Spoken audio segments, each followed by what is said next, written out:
The barefoot woman in the torn wedding dress collapsed into the snowdrift before Ethan could even pull over. Her skin was blue under the headlights, her breath coming in ragged clouds, and when she looked up at him through frozen mascara tracks, she whispered just 3 words. Please don't call anyone. This was no accident. This was escape. And somewhere in rural Connecticut, on the worst night of winter, 2 broken lives were about to collide in ways neither of them could survive unchanged. If you're watching from anywhere in the world tonight, hit that like button and drop your city in the comments below. I want to see how far this story travels. Now settle in, because what you're about to hear is a story about what happens when you choose yourself over everything you've ever known.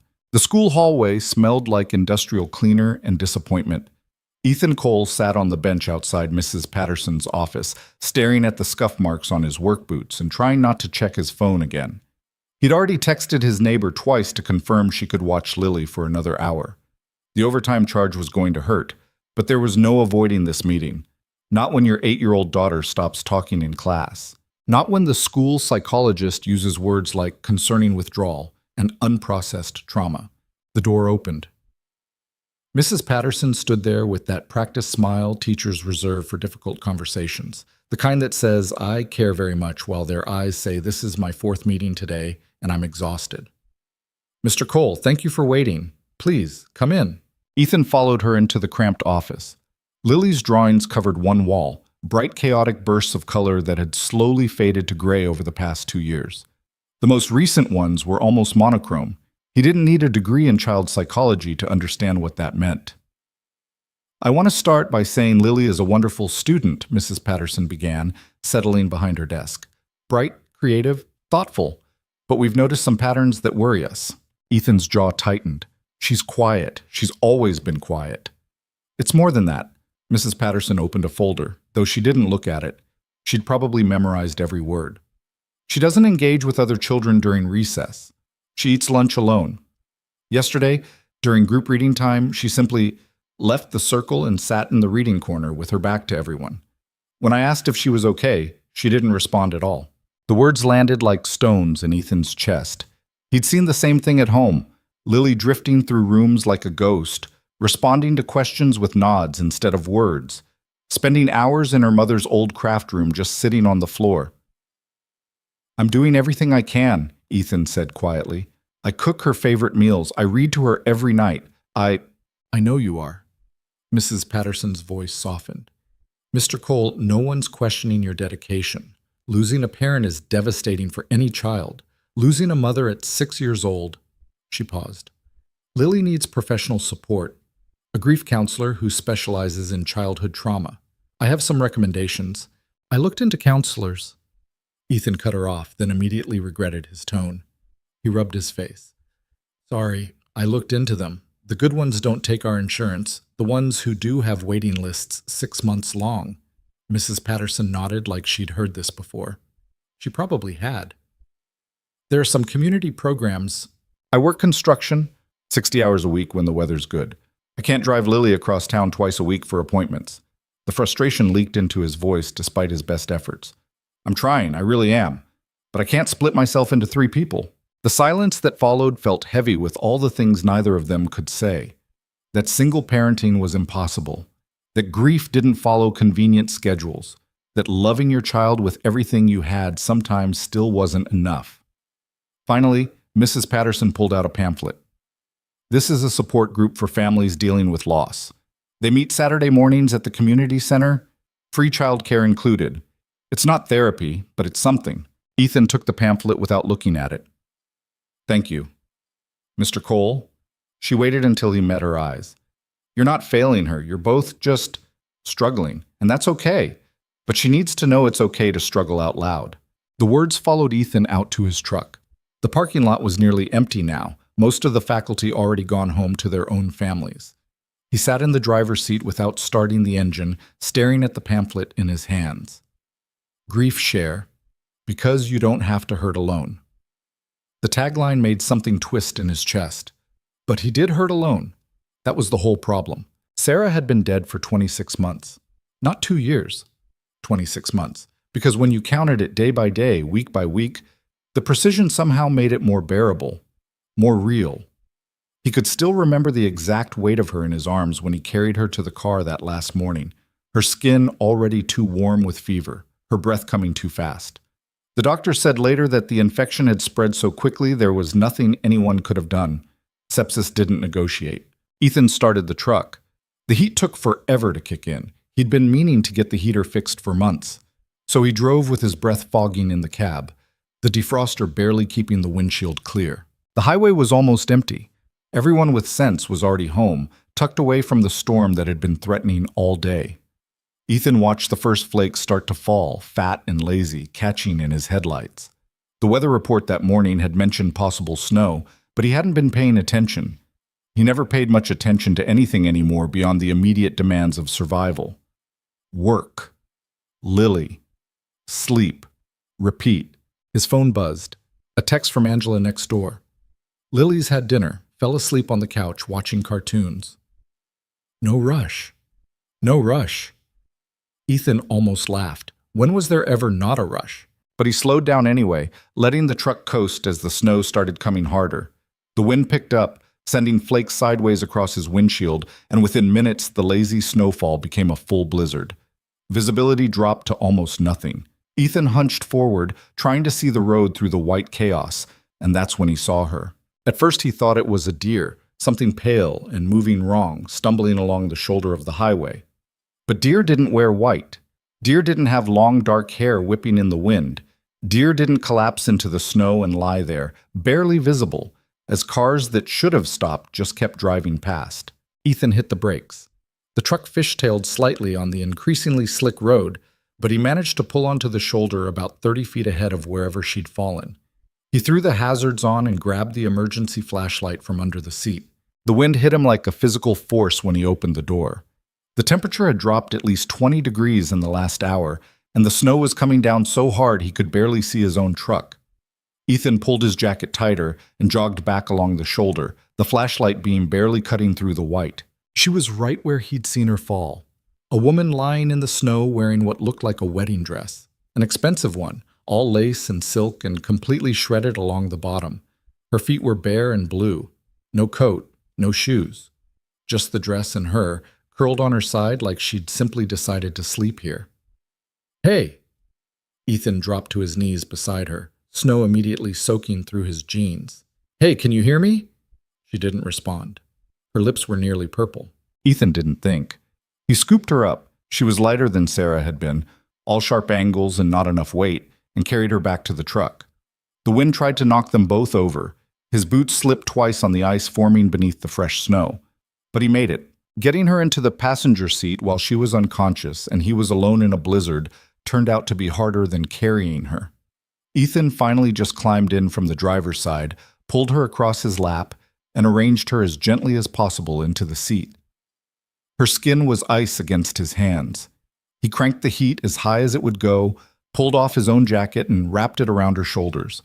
Then he sat there, breathing hard, watching her for signs of life. She was younger than him, maybe 30, with delicate features and dark hair that looked like it had been professionally styled before the storm destroyed it. Even unconscious and half frozen, there was something elegant about her bone structure, something that whispered money louder than any words could. The dress alone probably cost more than his truck.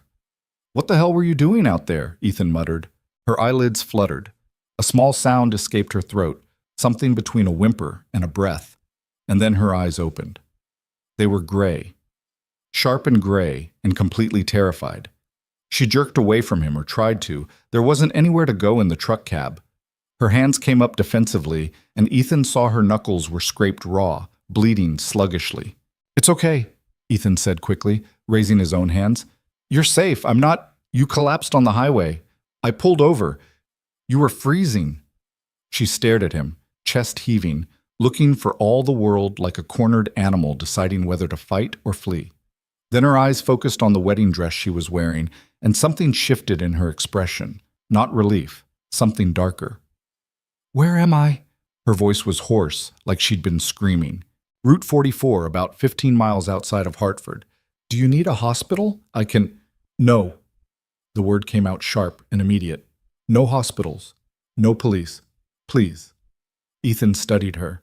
The expensive dress, the raw panic in her eyes, the way she kept glancing at the rearview mirror like someone might appear there any second. "Are you in danger?" he asked carefully. "Is someone looking for you?" Her laugh was bitter and broken. "Everyone's looking for me by now, okay?" Ethan kept his voice level. "Then we need to get you somewhere safe. My house is about 10 minutes from here. You can warm up, get dry, and then we'll figure out what you need. Does that work?" She studied him with those sharp gray eyes, and Ethan had the sudden uncomfortable feeling of being assessed and cataloged. Whatever she saw must have passed some internal test, because after a long moment she nodded. "Thank you," she whispered. Ethan pulled back onto the highway. The storm had gotten worse. Visibility was near zero, and the road was a skating rink. What should have been a 10-minute drive took nearly 30. Neither of them spoke. The woman sat perfectly still in the passenger seat, his jacket pulled tight around her shoulders, staring out at the white chaos like it might swallow them both. When Ethan finally pulled into his driveway, Angela's porch light was still on next door. He'd have to text her, let her know he was home, but that could wait. Right now he needed to get this half-frozen runaway bride inside before hypothermia finished what the storm had started. "Come on," he said gently, opening his door. "Let's get you inside." She followed him without argument, though her bare feet couldn't find purchase on the icy driveway. Ethan ended up half carrying her up the steps to his front door, her weight barely registering against his side. The house was dark, except for the lamp Angela always left on in the living room when she was watching Lily. Ethan could see his daughter on the couch through the window, still asleep under the blanket Angela had draped over her. He unlocked the door as quietly as possible and guided the woman inside. The warmth of the house seemed to hit her all at once. She swayed, and Ethan caught her elbow. "Bathroom's upstairs, first door on the left," he said. "There's a shower. Take as long as you need. I'll find you some dry clothes." She nodded mutely and started up the stairs, moving like every step hurt. Ethan waited until he heard the bathroom door close before heading to the living room. Angela looked up from her phone. "Hey, I was starting to worry. How'd the meeting go?" "About as expected." Ethan glanced at Lily, making sure she was really asleep. "Thanks for staying late. I owe you." "Don't worry about it. She's an angel." Angela stood, gathering her things. "Storm's getting bad out there. You should probably—" She stopped, her eyes going wide. "Ethan, why is there blood on your jacket?" Ethan looked down. Sure enough, dark stains marked the collar where the woman's scraped hands had touched the fabric. "Found someone on the highway," he said, which was technically true. "Stranded in the storm. She's using the shower to warm up." Angela's expression shifted through several emotions before settling on concerned. "Is she okay? Does she need a doctor?" "She says no." "She says no, or you believe her?" Ethan sighed. "Angela, because picking up strangers during blizzards is very you, Ethan, but letting them bleed in your bathroom is where I start having questions." She softened her tone. "I'm not trying to mother you, you're a good guy, sometimes too good, and good guys get taken advantage of." "I know." And he did. But what was he supposed to do? Leave her on the highway? "She's just warming up. Once the storm passes, I'll help her get wherever she needs to go." Angela studied him for a long moment, then nodded. "Okay, but text me tomorrow, all right? Let me know everything's fine." "I will." After Angela left, Ethan stood in the quiet living room and listened to the water running upstairs. Lily stirred on the couch, but didn't wake. The house settled around him with familiar creaks and sighs. He had no idea what he'd just brought into his home. But somehow, standing there in the dim lamplight with his sleeping daughter and a stranger in his shower, Ethan felt more present than he had in months. Like something had shifted, like the carefully controlled numbness that got him through each day had cracked just enough to let something else in. Upstairs, the water cut off. Ethan went to the linen closet and pulled out sweatpants, a thermal shirt, thick socks.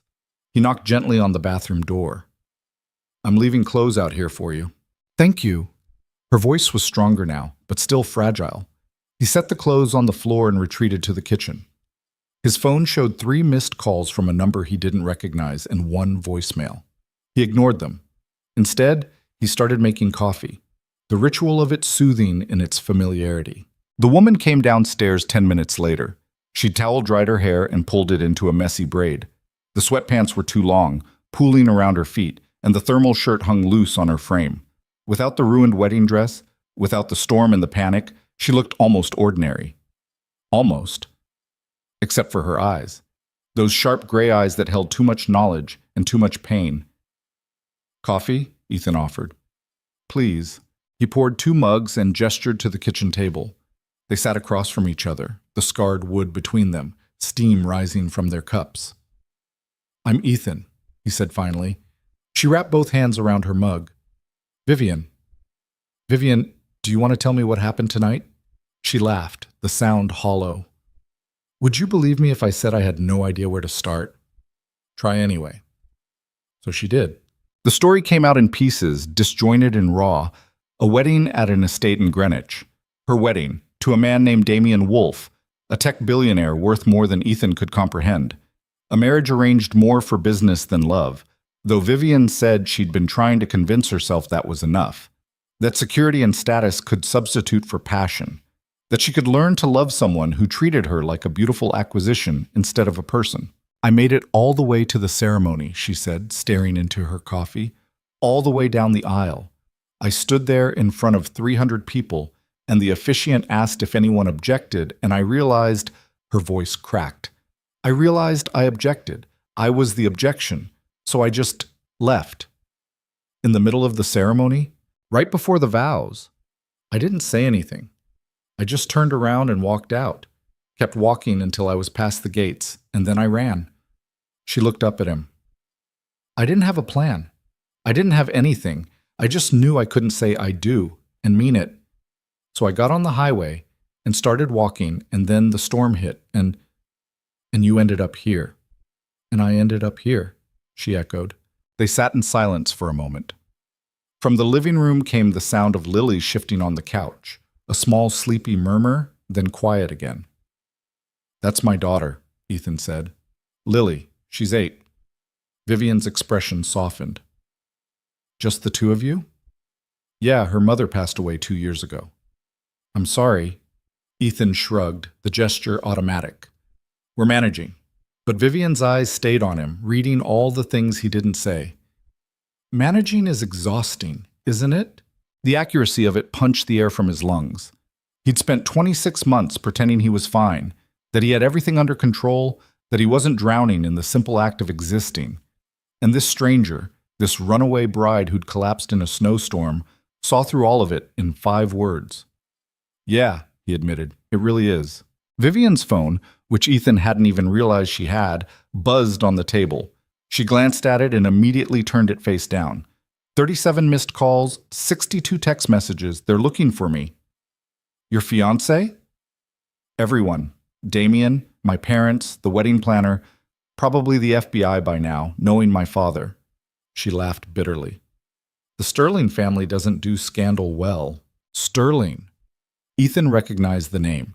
Everyone in Connecticut knew the Sterling family. Old money, new money, and every kind of money in between. Real estate empires and tech investments, and enough political connections to make problems disappear. "Your family is those Sterlings." "Unfortunately." "So what are you going to do?" Vivian looked at him, and for the first time since he'd found her on the highway, something like defiance sparked in her eyes. "I have absolutely no idea, and it's terrifying. But it's also the most honest I've felt in years." Ethan understood that more than he wanted to admit. There was a kind of clarity in having nothing, in being stripped down to just yourself and what you could carry. He'd felt it in the months after Sarah died, when all the platitudes and casseroles dried up, and he was left with just himself and Lily and the terrible freedom of building something from wreckage. "You can stay tonight," he heard himself say. "Guest room's small, but it's warm. Tomorrow we'll figure out next steps." "You don't even know me." "No," Ethan agreed. "But you needed help, and I was there. Sometimes it's that simple." Vivian studied him across the table, and something shifted in her expression. Not trust, it was too soon for that, but maybe the beginning of something like it. "Why are you being kind to me?" The question caught him off guard. He thought about Mrs. Patterson's office, about the pamphlet in his truck, about the last 2 years of barely keeping his head above water, about how exhausting it was to hurt alone. Because someone was kind to me once, he said finally. When I needed it. Figured I'd pass it forward. Vivian's eyes went bright, and she looked away quickly, blinking. Thank you. Ethan showed her to the guest room, really just a converted storage space with a futon and a window that looked out on the overgrown backyard. He found extra blankets in the hall closet, a new toothbrush still in its package, a bottle of water for the nightstand. Bathroom's across the hall if you need it, he said. And if you need anything else, I'm just down there. He pointed to the master bedroom at the end of the hallway. Vivian nodded, standing in the doorway of the small room like she wasn't quite sure what to do with herself. Vivian?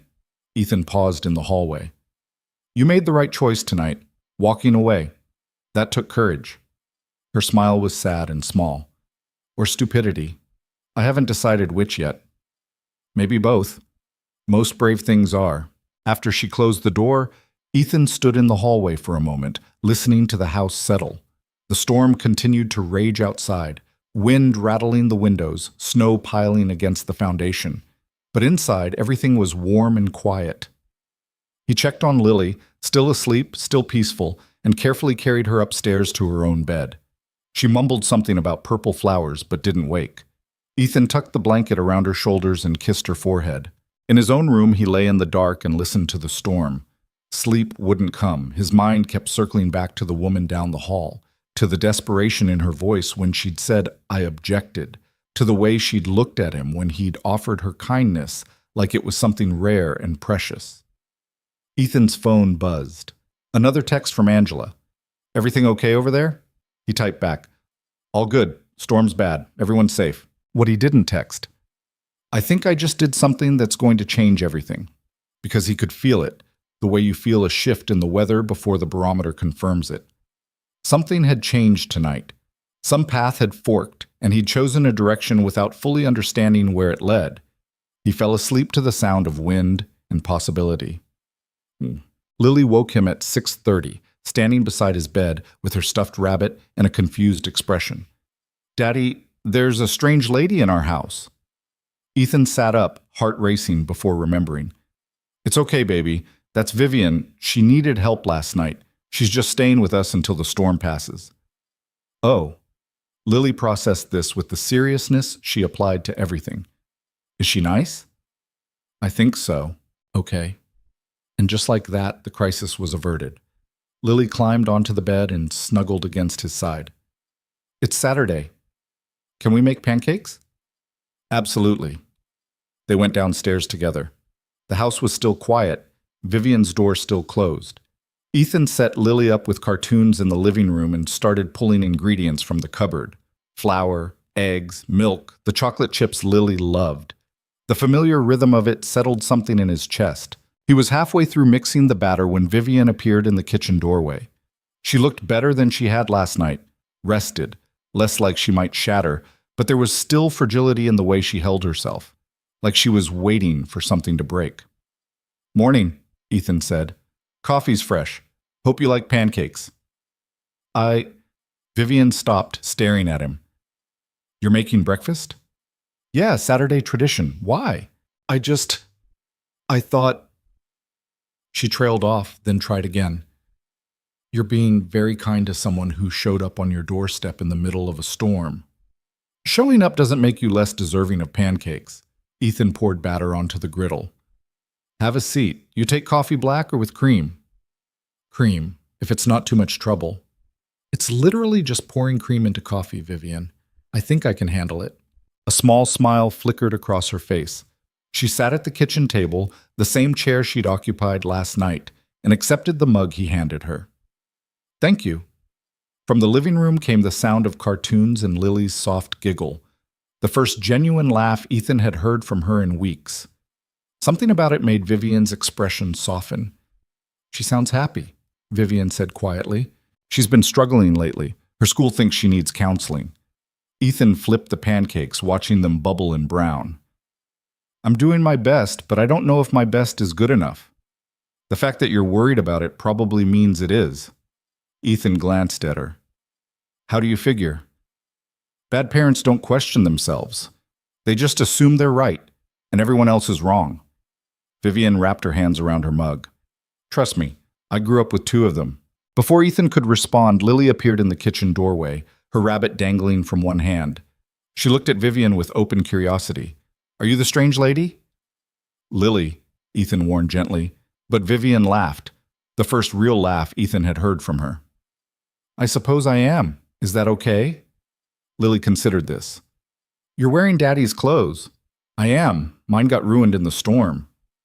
Oh. Lily stepped closer, still cautious but interested. I'm Lily. I'm 8.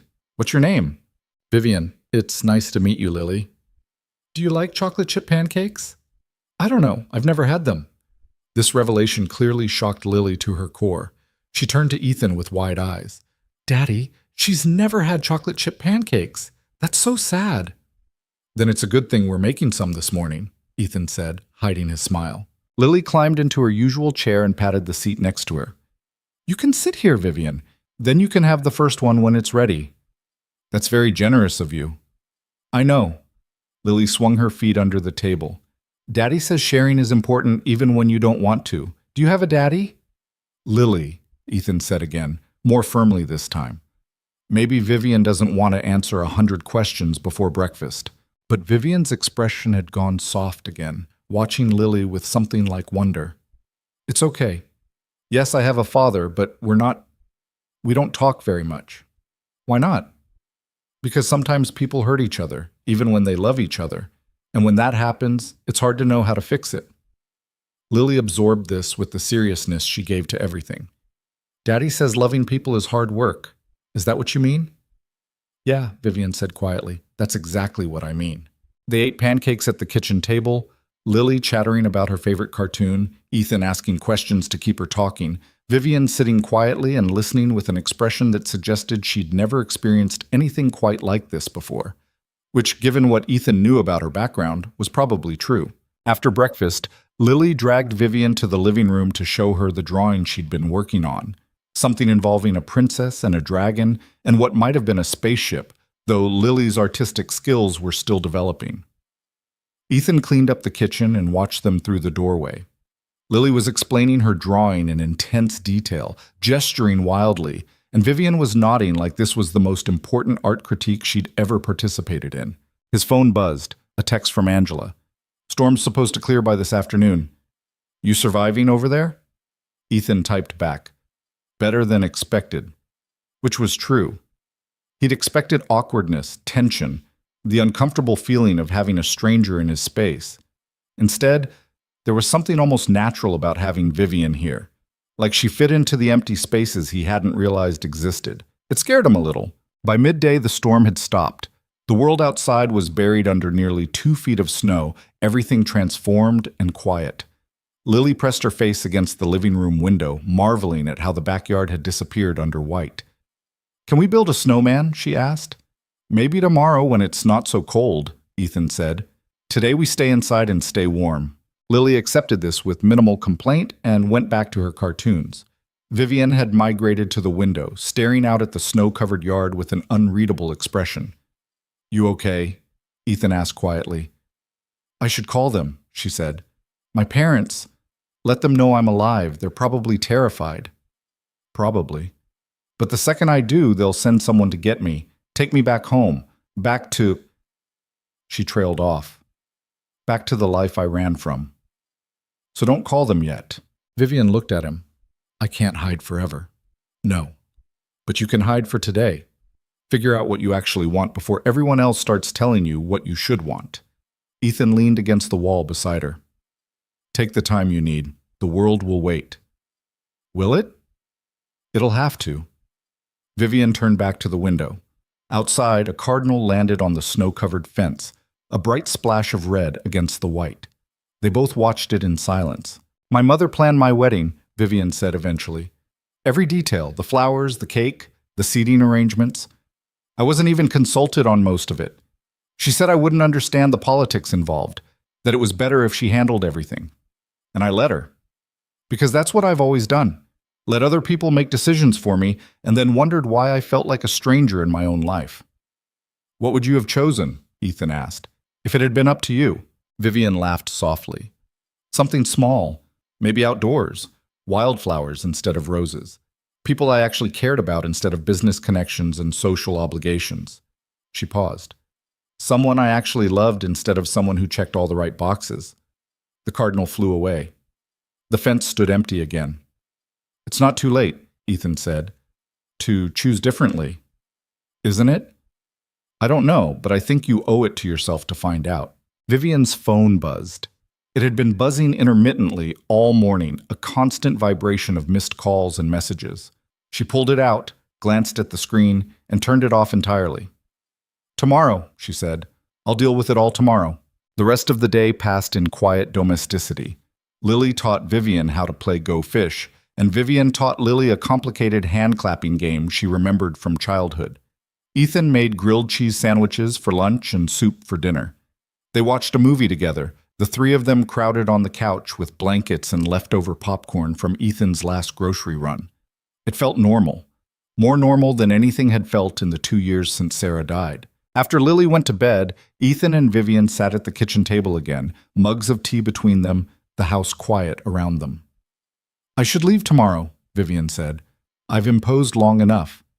You haven't imposed. You've been a guest. A guest who showed up uninvited in the middle of a blizzard wearing a wedding dress. Best kind of guest, Ethan said, and was rewarded with a small smile, but the smile faded quickly. I don't know where to go. I can't go back to my parents' house. Damien will be there, or someone sent by him. And I don't have friends, not real ones, just people who liked being associated with the Sterling name. What about money? Do you have access to accounts? Everything's tied to my trust fund, which my father controls. Vivian's laugh was bitter. I walked away from $1 billion wedding without even thinking about the practicalities. Brilliant. Ethan considered this. What if you stayed here, just for a few days, until you figure out your next move? Vivian looked up sharply. Ethan, I can't. You can. Guest room's not being used for anything else. And honestly, he paused, choosing his words carefully. Lily smiled more today than she has in months. Having you here has been good for her. Maybe it could be good for all of us. You don't know me, so let me get to know you. No pressure, no expectations. Just give yourself time to breathe before you figure out what comes next. Vivian studied him across the table, those sharp gray eyes searching for something. Why are you doing this? Ethan thought about all the answers he could give, because he knew what it felt like to be lost, because helping her helped him remember how to be human again, because Lily needed to see him caring about someone besides just the two of them. All of it was true, but what he said was simpler, because I can. And maybe that was enough. Vivian stayed, not because she'd made a decision, but because she hadn't, and in the paralysis of not deciding, the days accumulated into a week, then 2. The guest room stopped feeling temporary. Her toothbrush appeared beside Lily's in the bathroom holder. Ethan's sweatpants and thermal shirts became her uniform, and she stopped apologizing for wearing them. The world outside continued without her. Her phone, which she'd turned back on exactly once to send a single text to her mother saying, I'm safe, please don't look for me, stayed dark and silent in the nightstand drawer. She didn't check the news, didn't search her name online, didn't want to see the headlines or the speculation or whatever story her family had constructed to explain her disappearance. Here, in Ethan's house, none of that existed. There was just breakfast and dishes and helping Lily with homework at the kitchen table. Simple things. Quiet things. Things Vivian had never experienced in her entire 30 years of existing. On the 8th morning, she woke to find snow falling again. Light flurries that dusted the already white backyard like powdered sugar. She stood at the window in the guest room and watched it collect on the fence posts, on the dead stalks of last summer's garden, on the rusted swing set that looked like it hadn't been used in years. The door to Lily's room opened down the hall. Small footsteps padded toward the stairs, then paused. A knock on Vivian's door, soft and tentative. Come in, Vivian called. Lily appeared in her pajamas, her dark hair sticking up in the back, her rabbit tucked under one arm. Are you awake? I am now. Everything okay? Daddy's still sleeping. He was working late. Lily came into the room and climbed onto the futon beside Vivian without asking permission. It was something she'd started doing over the past few days, seeking out Vivian's company like it was natural, like they'd known each other forever instead of barely 2 weeks. Can I show you something? Of course. Lily pulled a folded piece of paper from her pajama pocket and smoothed it out on her lap. A drawing, done in colored pencil with the careful attention only an 8-year-old could manage. 3 figures holding hands in front of a house. One tall with dark hair, Ethan. One small with a rabbit, Lily. And one in between with long dark hair wearing what looked distinctly like a wedding dress. Vivian's throat tightened. Is this us? Yeah, you're wearing your princess dress from when you came here. I tried to make it pretty, but I'm not very good at clothes yet. Lily traced the drawn figures with one finger. Do you like it? I love it. And she meant it. The drawing was objectively terrible. The proportions were wrong. The faces were more suggestion than detail. The house looked like it might collapse under its own architectural impossibility. But something about it made Vivian's chest ache. Can I keep it? Lily's face lit up. Really? Really? I'll put it right here. Vivian stood and tucked the drawing into the frame of the mirror above the dresser, so I can see it every day. Daddy has pictures of Mommy everywhere, Lily said quietly. In his room and in the hallway and on the fridge. He thinks I don't notice, but I do. He looks at them when he's sad. Vivian sat back down on the futon. This was dangerous territory. She could feel it. But Lily was looking at her with those serious dark eyes, waiting for something. A response. Understanding. Truth. Do you remember your mom? Vivian asked carefully. A little bit. She smelled like flowers, and she used to sing when she cooked dinner. Bad singing, Daddy says, but it made him laugh. Lily picked at a loose thread on her pajama pants. I remember her taking me to the park and reading me stories, but sometimes I forget her voice. That makes me feel bad. Forgetting doesn't mean you didn't love her.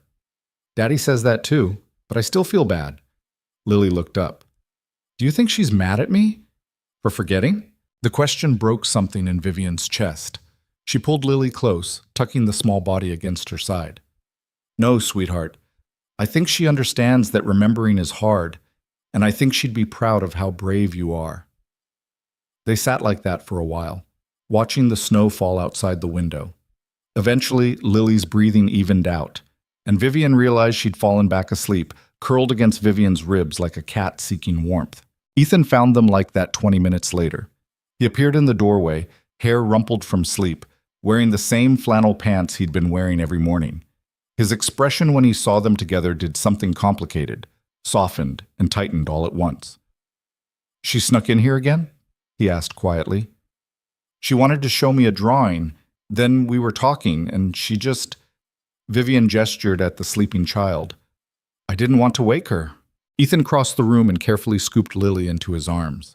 She mumbled something incoherent but didn't wake, her head lolling against his shoulder. I'll put her back in her bed. She'll sleep another hour at least. But before he left, his eyes caught on the drawing tucked into Vivian's mirror frame. He went very still. She drew that this morning, Vivian said. Wanted me to have it. Ethan stared at the 3 figures holding hands, at his daughter's version of a family that included someone who wasn't Sarah. His jaw worked like he was trying to find words and couldn't. Ethan, it's fine, but his voice was rough. I'll be right back. He disappeared with Lily, and Vivian sat alone in the quiet guest room, wondering if she'd just crossed some invisible line she shouldn't have. When Ethan came back downstairs 15 minutes later, Vivian was in the kitchen making coffee. She'd learned where everything was kept. The mugs in the cupboard above the sink, the coffee in the freezer to keep it fresh, the cream in the back of the fridge behind the milk. Small details of his life that she'd absorbed without meaning to. He stood in the doorway, watching her pour 2 cups. I'm sorry, Vivian said without turning around. About the drawing. If it made you uncomfortable. It didn't. Ethan came into the kitchen and took the mug she offered. Or it did, but not because of you. It's just, Lily hasn't drawn anything with more than one person in it since Sarah died. It was always just her, or her and the rabbit, seeing her include someone else. He stopped, took a breath. It's good. It means she's healing. I just wasn't prepared for it. She talked about her mom this morning, asked if Sarah would be mad at her for forgetting. What did you tell her? That forgetting doesn't mean she didn't love her, that her mom would understand. Vivian wrapped both hands around her mug. Was that okay? It was perfect. Ethan leaned against the counter. She doesn't talk about Sarah much, not to me anyway. I think she's trying to protect me. Like if she doesn't mention it, I won't be sad. Kids are smarter than we give them credit for. Yeah. He sipped his coffee, then looked at her over the rim of the mug. You're good with her. Natural. Like you've done this before, Sway. I haven't. I'm an only child, and my parents weren't exactly the hands-on type. Nannies and boarding schools mostly. Vivian smiled, but it felt sad. This is all new to me. The pancakes and the homework help, and the bedtime stories. I never realized how much I missed not having it. You can stay as long as you want, you know. I meant that. Ethan, I can't live in your guest room forever. Why not? The question was so genuine it startled her. Because it's your house. Your life. I'm just hiding. Maybe. Or maybe you're figuring things out. There's a difference. Ethan set his mug down. Look, I know this is temporary. I know eventually you'll go back to your life, or start a new one, or whatever you decide to do. But while you're here, you're not a burden. You're helping. With Lily, with the house, with, he gestured vaguely, with making this place feel less empty. So stay, please.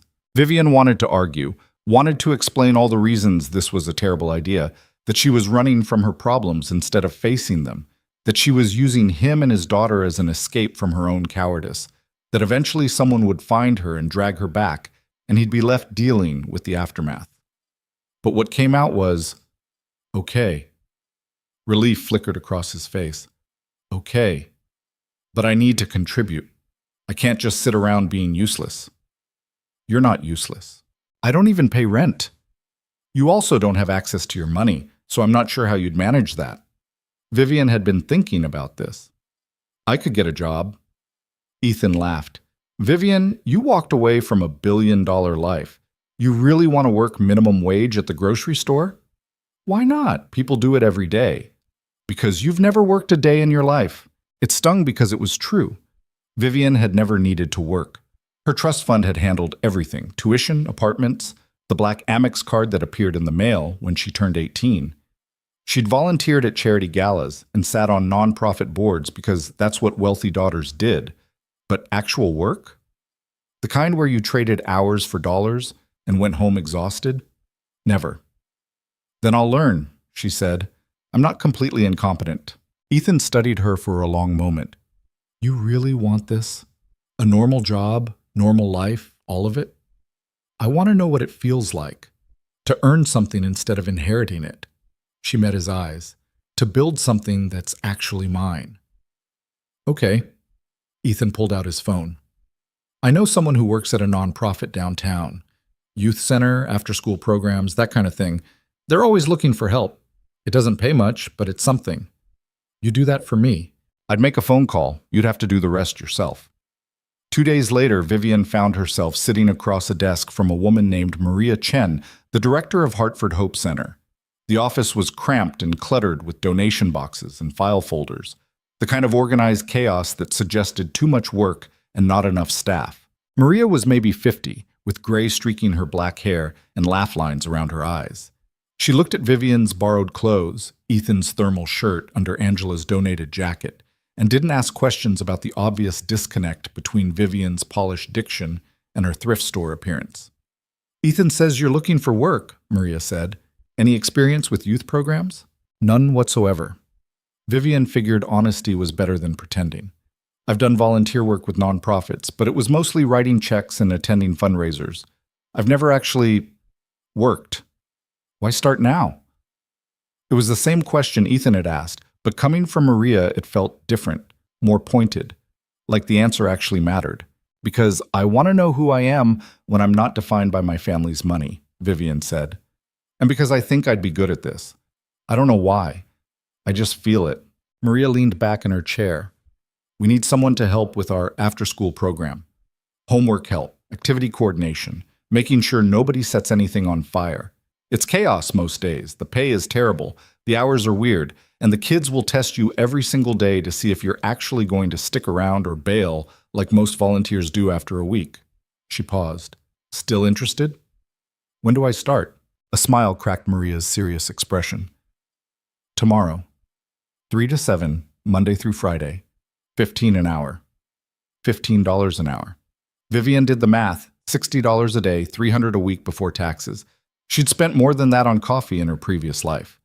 But now, sitting in this cramped office with this woman who didn't care about the sterling name or the wedding she'd fled, those $60 felt more valuable than anything in her trust fund. I'll be here, Vivian said. She was. The first day was exactly as chaotic as Maria had promised. 23 kids between the ages of 8 and 14, all of them loud and energetic and completely unimpressed by Vivian's attempts at authority. She helped with homework she barely understood herself. Common Core math was apparently a completely different language.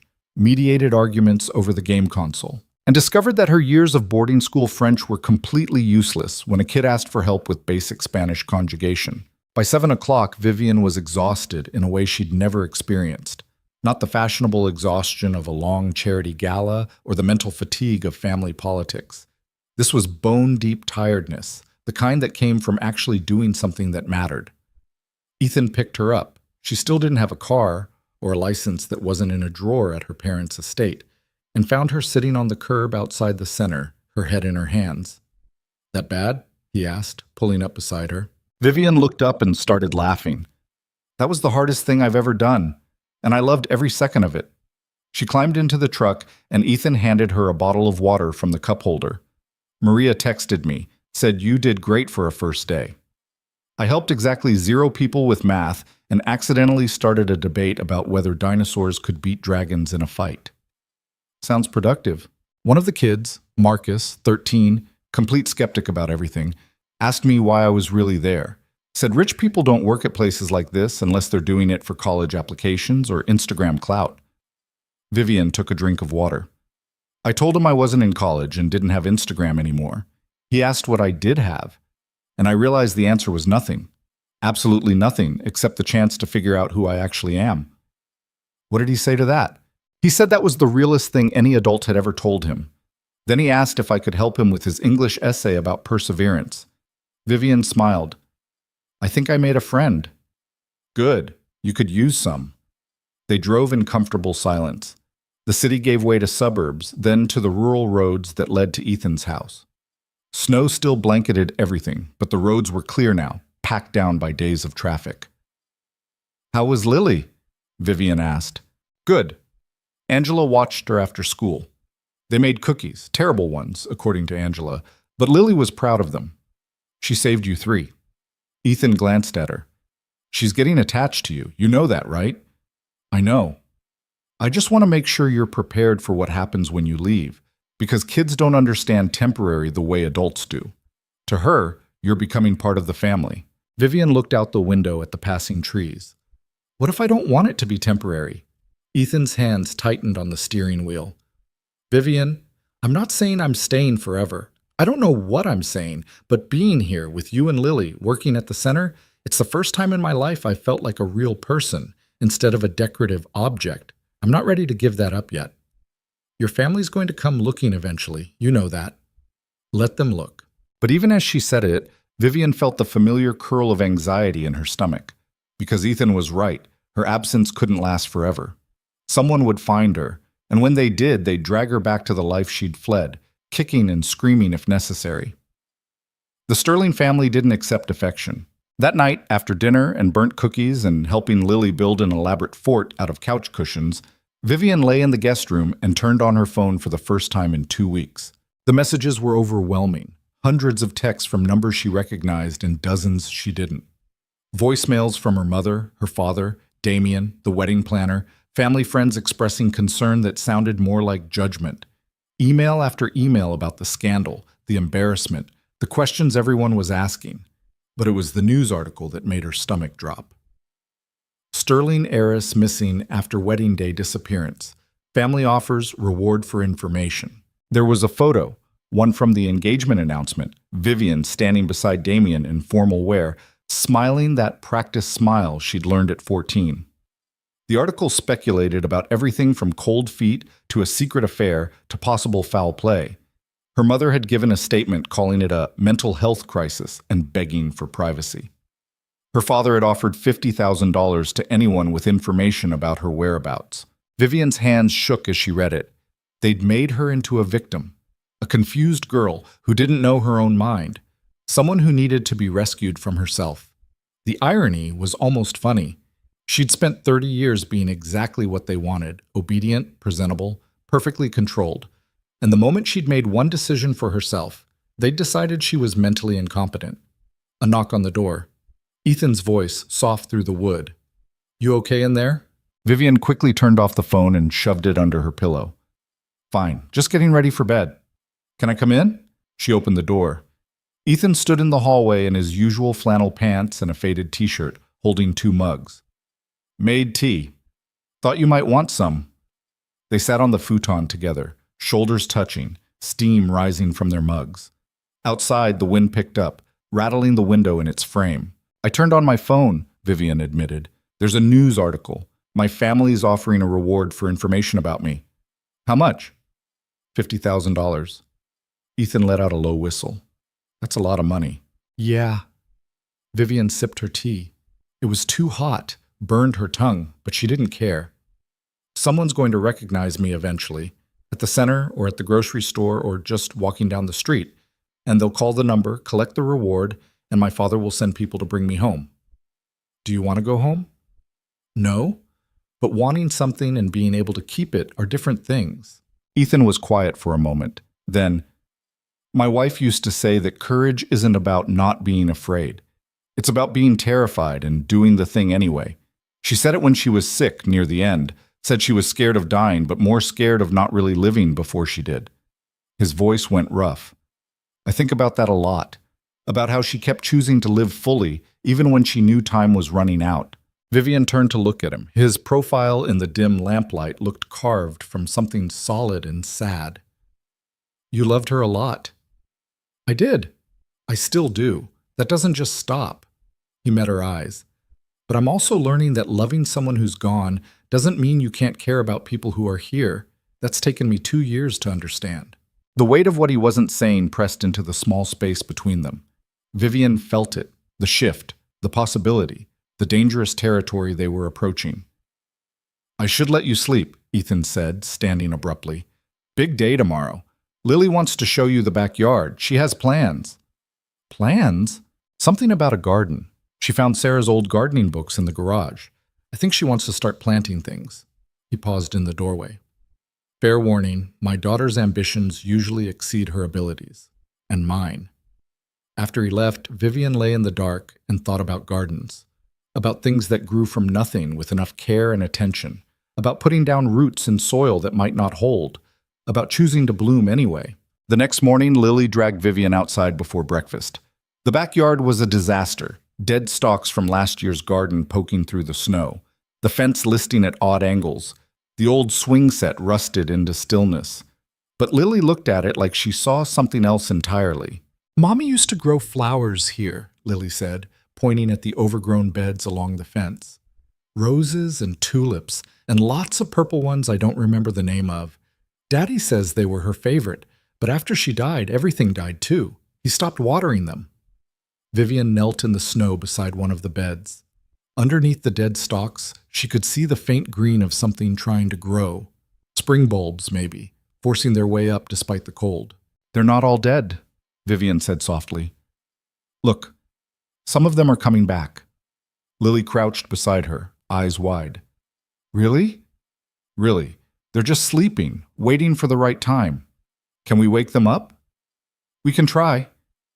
They spent the morning clearing the beds, pulling dead stalks, removing debris, exposing the soil underneath. Ethan watched from the back door, coffee in hand, an expression on his face that Vivian couldn't quite read. By lunchtime, the beds were cleared and ready. The snow had melted in patches where they'd been working, revealing dark earth beneath. Lily's cheeks were flushed from exertion, her hands dirty, her smile wider than Vivian had ever seen it. "We need seeds," Lily announced. "And those little markers so we remember what we planted where. And new gloves because mine are too small." "We'll make a list," Vivian promised. Inside, warming up over tomato soup and grilled cheese, Lily chattered about what they should plant. Ethan listened with that same unreadable expression, watching his daughter come alive, talking about the future in a way she hadn't in 2 years. "You don't have to do this," he told Vivian quietly, while Lily was in the bathroom washing her hands. "The garden. It was Sarah's thing. I don't expect you to." "I want to," Vivian interrupted, "and I think Lily needs it, something to care for, something that grows." "She's not the only one who needs that." The way he looked at her when he said it made Vivian's breath catch. But before she could respond, Lily came back, still listing flower varieties she wanted to plant, and the moment passed. That afternoon at the center, Vivian helped Marcus with his essay about perseverance. He'd chosen to write about his grandmother, who'd immigrated from Jamaica with nothing, and built a life through determination and faith. The writing was raw and honest, unpolished, but real. "This is good," Vivian told him. "Really good." "Yeah?" Marcus looked skeptical. "My teacher says I use too many ands, says I need to work on sentence structure. Sentence structure can be fixed, but this..." Vivian tapped the page. "This feeling, this honesty, this can't be taught. Don't lose it trying to make everything perfect." Marcus studied her. "You talk different than you did last week." "What do you mean?" "Less like you're trying to convince everyone you belong here. More like you actually do." The observation hit deeper than it should have, because he was right. Something had shifted. In the garden that morning, in the quiet evenings with Ethan and Lily, in the exhausting afternoons at the center, Vivian had stopped performing, stopped trying to be anyone other than exactly who she was in that moment. It was terrifying. It was also the most honest she'd ever been. That night, Ethan cooked pasta while Vivian helped Lily with her math homework at the kitchen table. The radio played softly, some classic rock station, and for a moment everything felt perfectly ordinary, like they were a real family instead of 3 broken people who'd found each other by accident. Lily finished her homework and went to watch cartoons. Vivian started clearing the table, and Ethan didn't stop her. They'd developed a rhythm over the past 2 weeks. He cooked, she cleaned. They moved around each other in the small kitchen like dancers who'd learned the choreography without realizing it. "Angela invited us for dinner tomorrow," Ethan said, rinsing dishes. "Her and her husband. Said she wants to properly meet the mysterious house guest." "Should I be worried?" "Probably. Angela's protective. She'll ask pointed questions and watch you like a hawk the whole time." "Sounds delightful." Ethan smiled. "She means well. She's just worried I'm being taken advantage of by some runaway heiress using me as a hideout." "Am I? Using you?" The question made him pause. He set down the dish he was washing and turned to face her fully. "I don't know. Are you?" Vivian met his eyes. "I don't think so. But I also don't know what I'm doing. I've never done this before. Lived like a real person, made my own decisions, built something that wasn't handed to me. So if I'm doing it wrong, if I'm hurting you or Lily without meaning to, you need to tell me. You're not hurting us." His voice was quiet but certain. "If anything, you're helping. Lily's happier. The house feels less empty, and He stopped, seemed to reconsider whatever he'd been about to say. "I'm glad you're here, that's all." But Vivian heard what he didn't say, felt it in the air between them, thick with possibility and danger in equal measure. They stood in the kitchen with dish soap on their hands and the radio playing, and something fundamental had shifted. She just didn't know if it was a shift towards something better or something that would eventually destroy this fragile piece they'd built. Later, alone in the guest room, Vivian pulled out her phone again. The messages had multiplied. Her mother's increasingly frantic texts, her father's cold demands to call immediately, Damien's mixture of concern and anger. She scrolled through them all without responding, then opened her banking app out of curiosity. Her accounts were frozen, every single one. Trust fund, checking, savings, credit cards, all inaccessible. Her father had cut her off completely. Vivian stared at the screen, at the zeros where her safety net used to be, and felt something like panic claw up her throat. She had $60 in cash from her first week at the center. That was it. Everything else, her entire financial existence, had been erased with a few clicks in her father's office. She was truly on her own for the first time in her life. The panic shifted, transformed, became something almost like exhilaration, because without the money, without the safety net, without any way back to her old life, she was finally completely free. Vivian didn't tell Ethan about the frozen accounts. Not that night, not the next morning over breakfast, not during the drive to Angela's house for dinner. She told herself it was because she didn't want to burden him, but the truth was simpler and more complicated. Admitting it out loud would make it real, would force her to confront what it actually meant to have nothing. Angela lived 3 houses down in a renovated colonial with actual landscaping and a mailbox that wasn't half rusted. Her husband Tom answered the door, a gentle-looking man with graying temples who taught middle school science and had the patient demeanor of someone who'd spent decades explaining mitochondria to indifferent teenagers. "You must be Vivian," he said, shaking her hand. "We've heard a lot about you." "All terrible, I'm sure. Mostly curious." He stepped aside to let them in. Angela's in the kitchen pretending she's not nervous about this dinner. The house smelled like garlic and roasting chicken. Lily immediately disappeared with Angela's golden retriever, and Ethan followed Tom to help with something in the garage, leaving Vivian alone to face Angela in her natural habitat. The kitchen was immaculate. Granite counters, professional-grade appliances, the kind of space that appeared in home magazines. Angela stood at the stove wearing an apron that said, "I turned grapes into wine," and stirring something that smelled incredible. "Can I help?" Vivian offered. "You can sit and keep me company." Angela pointed at the island with her wooden spoon. "Wine's in the fridge if you want some. Glasses are in the cabinet above it." Vivian poured 2 glasses of white and slid one across the counter. Angela took it without stopping her stirring, eyes assessing Vivian in a way that felt both maternal and surgical. "So," Angela said, "how are you finding small-town Connecticut after—" She gestured vaguely. "Whatever life you had before? Different? Good different or bad different?"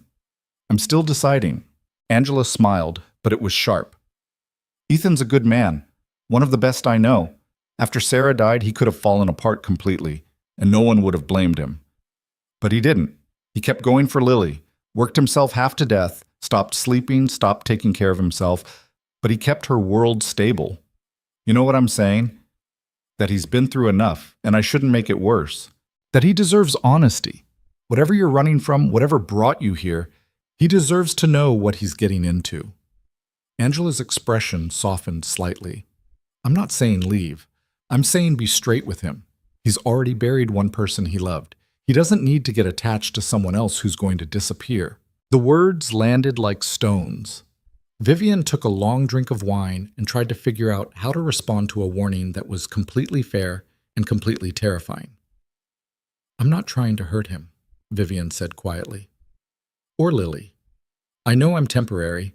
I know eventually I'll have to figure out my real life instead of hiding in someone else's.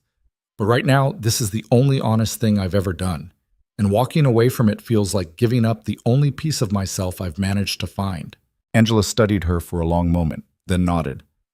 "Fair enough. But when you do figure out your real life, you tell him before you go. Don't just vanish. He couldn't handle that. Neither could Lily." "I won't." The promise felt both sincere and impossible, because how could Vivian promise anything when she had no idea what tomorrow looked like, let alone next week or next month? Dinner was surprisingly easy after that. Tom told terrible dad jokes that made Lily giggle uncontrollably. Angela grilled Ethan about a construction project going wrong, and he vented about incompetent subcontractors with the kind of passion usually reserved for actual betrayals. Vivian sat and listened and contributed occasionally, feeling like an anthropologist studying some foreign culture called normal family dinner. "So Vivian," Tom said during dessert, homemade apple pie that Angela claimed was from a box mix but definitely wasn't. "Ethan mentioned you're working at Hartford Hope Center now. How's that going?" "It's chaos," Vivian admitted, "but good chaos. The kids are brutally honest in a way I'm not used to. Nobody cares about being polite or impressive. They just say what they mean." "Must be refreshing after whatever world you came from." Angela kicked him under the table. Tom winced but didn't apologize. "It is," Vivian said. "Where I'm from, everyone's performing all the time. Everything's about appearances and status and who knows who. The kids at the center don't care about any of that. They just want someone to actually listen to them." "And do you?" Angela asked. "Listen? I'm trying to learn how." Lily tugged on Vivian's sleeve. "Tell them about the garden." So Vivian did, explaining the overgrown beds and the spring bulbs fighting their way through frozen ground, and Lily's ambitious plans involving approximately 700 different flower varieties. Sarah loved that garden, Angela said softly, glancing at Ethan. Spent every weekend out there. It broke my heart watching it die after she did. It's not dead, Lily insisted. Just sleeping. Vivian said so. We're going to wake it up. The conviction in her voice made something catch in Vivian's throat. This 8-year-old girl who'd spent 2 years withdrawn and silent was suddenly passionate about bringing dead things back to life. The metaphor was almost too obvious to bear. After dinner, while Ethan and Tom cleaned up, Angela pulled Vivian onto the back porch. The night was cold but clear, stars visible through the bare branches of oak trees. I was too hard on you earlier, Angela said. In the kitchen. That wasn't fair. It was honest. Honest and fair aren't always the same thing. Angela wrapped her arms around herself against the cold. Truth is, I haven't seen Ethan smile like he did tonight in 2 years. And Lily's like a different kid. So whatever you're doing, it's working. I just don't want to see them hurt when it ends. What makes you so sure it'll end? Because everything does. The only question is whether it ends clean or messy. Angela looked at her. You seem like someone who's used to messy. Vivian thought about the frozen accounts, the reward for her whereabouts, the family that had essentially disowned her for choosing herself over their plans. Yeah, messy's pretty much my specialty. Then maybe try clean this time, for their sake. They went back inside before Vivian could formulate a response. Ethan drove them home through empty streets, Lily asleep in the back seat within 5 minutes, and Vivian staring out the window at dark houses and quiet lives. Angela give you the protective neighbor speech? Ethan asked. Something like that. She means well. I know, and she's right. I am going to hurt you eventually, both of you, because I don't know how to do this. Live a real life, make real connections, be a real person instead of just playing one. I'm going to mess it up. Ethan was quiet for a moment. Maybe, but you're here now. That counts for something. Does it? Yeah, it does. But lying in bed that night, Vivian couldn't shake Angela's warning because she was right about the ending. Everything ended. The only question was how much damage Vivian would cause before it did. The next 3 weeks passed in a rhythm that felt almost sustainable. Vivian worked at the center Monday through Friday, came home exhausted and satisfied, helped Lily with homework, cooked dinner with Ethan. On weekends they worked in the garden, clearing beds, preparing soil, arguing good-naturedly about whether tulips or daffodils should go along the fence line. The weather warmed incrementally. March gave way to April. The bulbs that had been sleeping started waking up. Vivian's second paycheck came, $240 after taxes, the most money she'd ever actually earned herself. She wanted to frame it. Instead, she bought gardening supplies and groceries and socks that actually fit instead of Ethan's 2 large ones. At the center, Marcus finished his perseverance essay and got an A-. A girl named Jasmine asked Vivian to help her practice for a debate team tryout. 2 brothers who'd been failing math started showing up early to get extra help before the other kids arrived. Small victories that felt monumental. Maria pulled Vivian aside one afternoon. You're good at this. The kids trust you. That's rare. I'm just showing up. That's exactly what makes it rare. Maria hesitated. Look, I don't know your story. Why you're here, where you came from, what you're running from. But whatever it is, you're making a difference. I hope you stay. Vivian wanted to promise she would, but promises felt dangerous when her entire existence was built on borrowed time and someone else's generosity. That night, Ethan found her sitting in the garden after Lily went to bed. The evening was warm enough that Vivian had come outside in just a sweater, her hands dirty from planting the last of the tulip bulbs. The beds were transformed now, neat and ready, marked with small wooden stakes indicating what would bloom where. It looks good, Ethan said, settling onto the ground beside her. Really good. Lily did most of the planning. I just followed instructions. She's happy. Happier than I've seen her since before Sarah got sick. He pulled a blade of grass, twisted it between his fingers. Her teacher called today. Said Lily's participating in class again. Laughing with other kids at recess. Drawing pictures with more than one person in them. That's good, right? It's great. It's everything I've been hoping for since she stopped talking. Ethan's voice went rough. But it scares me too, because all of this, her healing, the garden, the way this house feels alive again, it's because of you. And when you leave, I'm not leaving. The words came out before Vivian could stop them. Ethan went very still beside her. What? I'm not leaving, Vivian repeated, trying to make sense of her own declaration. I know I said this was temporary. I know I'm still figuring things out, but I don't want to go back to my old life. I want this, whatever this is. Vivian, you can't just decide. Why not? Why can't I decide that this life, this messy, imperfect life with your daughter's homework and terrible paychecks and dirt under my fingernails, is better than anything I left behind? Why can't I choose this? Ethan stood up, paced to the fence and back. Because it's not that simple. Your family's looking for you. There's a reward out for information. Someone's going to recognize you eventually, and then what? You think your father's just going to let you work at a youth center for $15 an hour? You think Damien's going to accept that you'd rather live in my guest room than in whatever mansion he had planned? I don't care what they accept, but they do care. And they have resources. Money, lawyers, power. You can't even imagine. He stopped. Wait. You grew up with that power. You know exactly what they're capable of. So why are you pretending this can last? The question hit like a slap. Because he was right. Vivian did know. She'd grown up watching her father destroy people who crossed him, watching her mother manipulate entire social circles with a few well-placed phone calls. The Sterling family didn't lose. And they definitely didn't accept rejection. Because I have to believe it can, Vivian said quietly. Because if I don't, then what was the point of any of this? I might as well have just stayed at the altar and said yes, and spent the rest of my life being whoever they wanted me to be. Ethan came back and knelt in front of her, close enough that she could see the worry etched into the lines around his eyes. I want you to stay. I need you to know that. But I also need you to be realistic about what that means, about what you'd be giving up, about what could happen when they find you. What if I'm willing to risk it? Then you're braver than I am. They sat in the growing dark, surrounded by the garden they'd built together. And Vivian felt the weight of everything unsaid pressing between them. The attraction that had been building for weeks, the way she'd catch him watching her sometimes with an expression that made her breath stop. The moments when their hands would touch while cooking or their shoulders would brush while reading to Lily, and the air would go electric with possibility. Sarah's ghost lived in this house. In the photographs on the walls, in the garden they were reviving, in the grief that still shadowed Ethan's eyes when he thought no one was looking.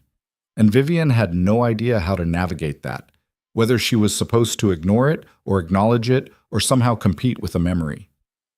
I should go in, Vivian said finally. It's getting cold. But she didn't move, and neither did Ethan.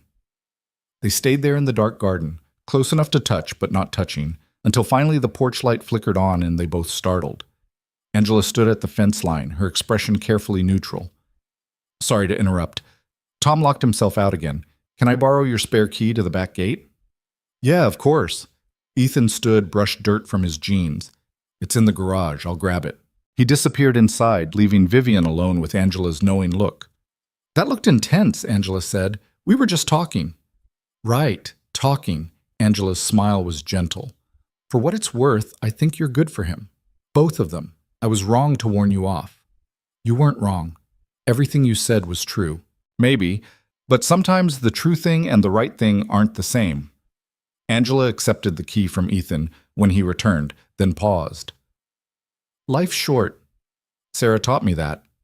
Don't waste it being scared of what might go wrong. Sometimes you just have to trust that it'll work out. After she left, Vivian and Ethan stood in the awkward silence of a conversation interrupted. I'm going to bed, Vivian said. Long day tomorrow. She made it 3 steps before Ethan caught her hand. Not grabbing, just touching, his fingers loose around hers, giving her every opportunity to pull away. I'm scared too, he said quietly, of this, of what it means, of caring about someone again and watching it fall apart. But Angela's right. Life's too short to waste it being careful. Vivian turned back to face him. In the dim light from the porch, his expression was open and vulnerable in a way she'd never seen before. What are you saying? I'm saying I want you to stay. Not as a guest, Not as someone temporarily hiding from her life, as someone who's choosing to be here, choosing this, choosing us. Ethan, you don't have to answer now. Just think about it. Really think about it. What it would mean, what you'd be giving up, what you'd be gaining. His hand tightened slightly around hers. And if you decide to stay, I promise I'll do everything I can to make sure you never regret it. He let go and went inside, leaving Vivian standing alone in the garden with her heart racing and her mind spinning and the impossible choice hanging in front of her like a door she could walk through or walk away from.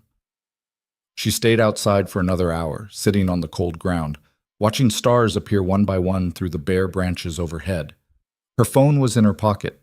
She'd started carrying it again, though she never turned it on. Now she pulled it out and stared at the dark screen. One call. That's all it would take. One call to her mother, and a car would be here within the hour. She'd be whisked back to Greenwich, back to climate-controlled luxury and infinite resources, and a life mapped out by people who knew better than she did what was good for her.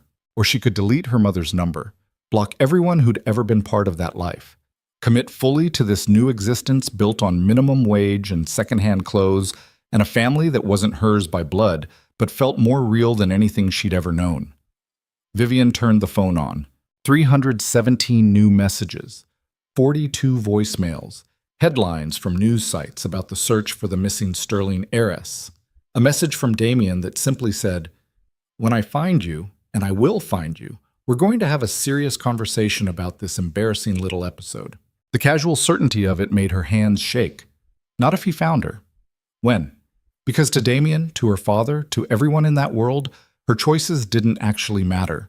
She was a problem to be solved, a possession to be recovered, a child throwing a tantrum who would eventually come to her senses. Vivian opened her banking app one more time. Still frozen. Still zeros where her safety net used to be. Then she opened her email and started composing. "Dear Mother, I'm writing this because I owe you honesty, even though I know you won't accept it. I'm not missing. I'm not having a mental health crisis. I'm not being held against my will or manipulated or confused. I left my wedding because I didn't want to marry Damien. I don't want the life you and Father planned for me. I don't want to be a Sterling in the way you need me to be. I know you've frozen my accounts. I know about the reward. I know you're looking for me. But I'm asking you, please stop. Let me go. Let me build something that's actually mine. I'm safe. I'm working. I'm learning what it means to be a real person instead of a decorative object in someone else's empire. And for the first time in my life, I'm happy. Please don't take this away from me. Vivian." She read it 3 times, her finger hovering over the send button. Everything in her that had been trained for 30 years to be obedient and proper and grateful screamed at her to delete it, to apologize, to come home. Instead, she hit send. The email whooshed away into the digital void. There was no taking it back now, no pretending she hadn't made a choice. Vivian deleted every message without reading them. Blocked Damien's number, blocked her father's, left only her mother's contact information, one small thread connecting her to the life she was walking away from. Then she went inside and found Ethan sitting at the kitchen table with a cup of coffee he wasn't drinking, staring at nothing. "I sent an email to my mother," Vivian said. "Told her I'm not coming back, asked her to stop looking for me." Ethan looked up. "What did she say?" "Nothing yet. I just sent it." Vivian slid into the chair across from him. "But I know my mother. She'll show it to my father. He'll ignore it. They'll keep looking because that's what Sterlings do. We don't accept defeat. So what now? Now I do what you said. I choose this. I choose being here with you and Lily. I choose minimum wage and dirt under my fingernails and a life that's actually mine." She met his eyes. "And when they come, because they will come, I'll tell them the same thing I told them in that email, that I'm not going back. And if they don't accept that, then I'll keep saying it until they do, or until they give up, or until—" She stopped, the reality of it settling into her bones. "Until they force me back, which they might. My father has lawyers who specialize in making people do what he wants. You're an adult. They can't legally force you. They can make life impossible for anyone who helps me." Vivian's voice went quiet. "They could come after you, make your life hell, harass you at work, find some way to hurt you just for giving me shelter. The Sterling family doesn't lose gracefully." Ethan reached across the table and took her hand. Let them try. I'm not afraid of your father's lawyers. You should be, maybe, but I'm more afraid of letting you walk away because it might get complicated. His grip tightened. You've spent your whole life being afraid of disappointing people who never actually saw you. Don't start being afraid of people who actually do. The words cracked something open in Vivian's chest. She turned her hand over in his, their palms pressing together, and felt the calluses on his fingers from years of construction work. Hands that built things instead of destroying them. Hands that had held his dying wife and raised his daughter and offered shelter to a stranger without asking for anything in return. I'm terrified, she admitted, of messing this up, of hurting you and Lily, of not being enough when things get hard. Good. That means you actually care. Ethan stood, pulling her up with him. Come here. He wrapped his arms around her, and Vivian let herself collapse into the embrace. She pressed her face against his shoulder and breathed in the smell of sawdust and laundry detergent and something uniquely him. They stood like that in the quiet kitchen, holding each other while the refrigerator hummed and the house settled, and somewhere upstairs Lily slept peacefully, unaware that the adults were trying to figure out how to keep their fragile world from shattering. We'll figure it out, Ethan murmured into her hair. Whatever happens, we'll figure it out together. Vivian wanted to believe him, wanted to believe that wanting something badly enough could make it real. But she'd grown up watching powerful people bend reality to their will, and she knew that sometimes wanting wasn't enough. Still, she held on. And for that moment, in that kitchen, it felt like maybe enough could be possible after all. They stood there until Vivian's phone buzzed in her pocket. She pulled back, looked at the screen, and her stomach dropped. A response from her mother. Just 2 words. Address. Now. She wants to know where I am, Vivian said. Are you going to tell her? Vivian looked at Ethan, at his worried eyes and his rumpled t-shirt and the kitchen behind him with Lily's drawings on the refrigerator and coffee mugs drying by the sink. This small, ordinary life that felt more valuable than everything she'd left behind. She turned off her phone without responding. No, she said. I'm not. The next morning, Vivian woke to find the first tulips blooming. Just a few, bright red pushing through the dark soil like declarations. She stood at the window in her borrowed pajamas and watched the sun catch their petals, turning them almost translucent. Lily found her there. They're awake. They are. Can we show Daddy? They dragged Ethan outside in his flannel pants and bare feet, the grass cold with morning dew. He stood looking at the blooms with an expression Vivian couldn't quite read, something between joy and grief, like seeing proof that beautiful things could still grow in the space where Sarah used to be. She would have loved this, he said quietly, seeing you two out here every weekend, bringing it all back. I'm sorry, Vivian said. If this is too hard, it's not too hard. It's perfect. He looked at her. You're not replacing her. You're just making room for life to keep happening. That's different. Lily grabbed both their hands. Take a picture. I want to remember this. Ethan pulled out his phone and took a selfie. The 3 of them crowded together with the blooming tulips behind them, Lily grinning, Ethan's expression soft, Vivian's eyes bright with something that felt dangerously close to hope. He showed them the photo. They looked like a family. Not perfect, not polished, but real. I'm keeping this, Lily announced, for when I'm old and I want to remember when our garden came back to life. At the center that afternoon, Vivian was helping Jasmine practice her debate arguments when Maria appeared in the doorway with an odd expression. Vivian, can I see you for a second? They stepped into the hallway. Maria's face was troubled. There was a man here about 20 minutes ago. Expensive suit, professional demeanor. Asked if anyone matching your description worked here. Said he was a family friend looking to reconnect. Vivian's blood went cold. What did you tell him? That we don't give out information about our staff. He offered me money to confirm you were here. A lot of money. Maria crossed her arms. I told him to leave or I'd call the police. But Vivian, he knows. Whoever he was, he knows you're in Hartford. I'm sorry. I never meant to bring trouble here. I'm not asking you to leave. I'm asking you to be careful. Maria's expression softened. And to tell me if you need help. Whatever you're running from, you don't have to run alone.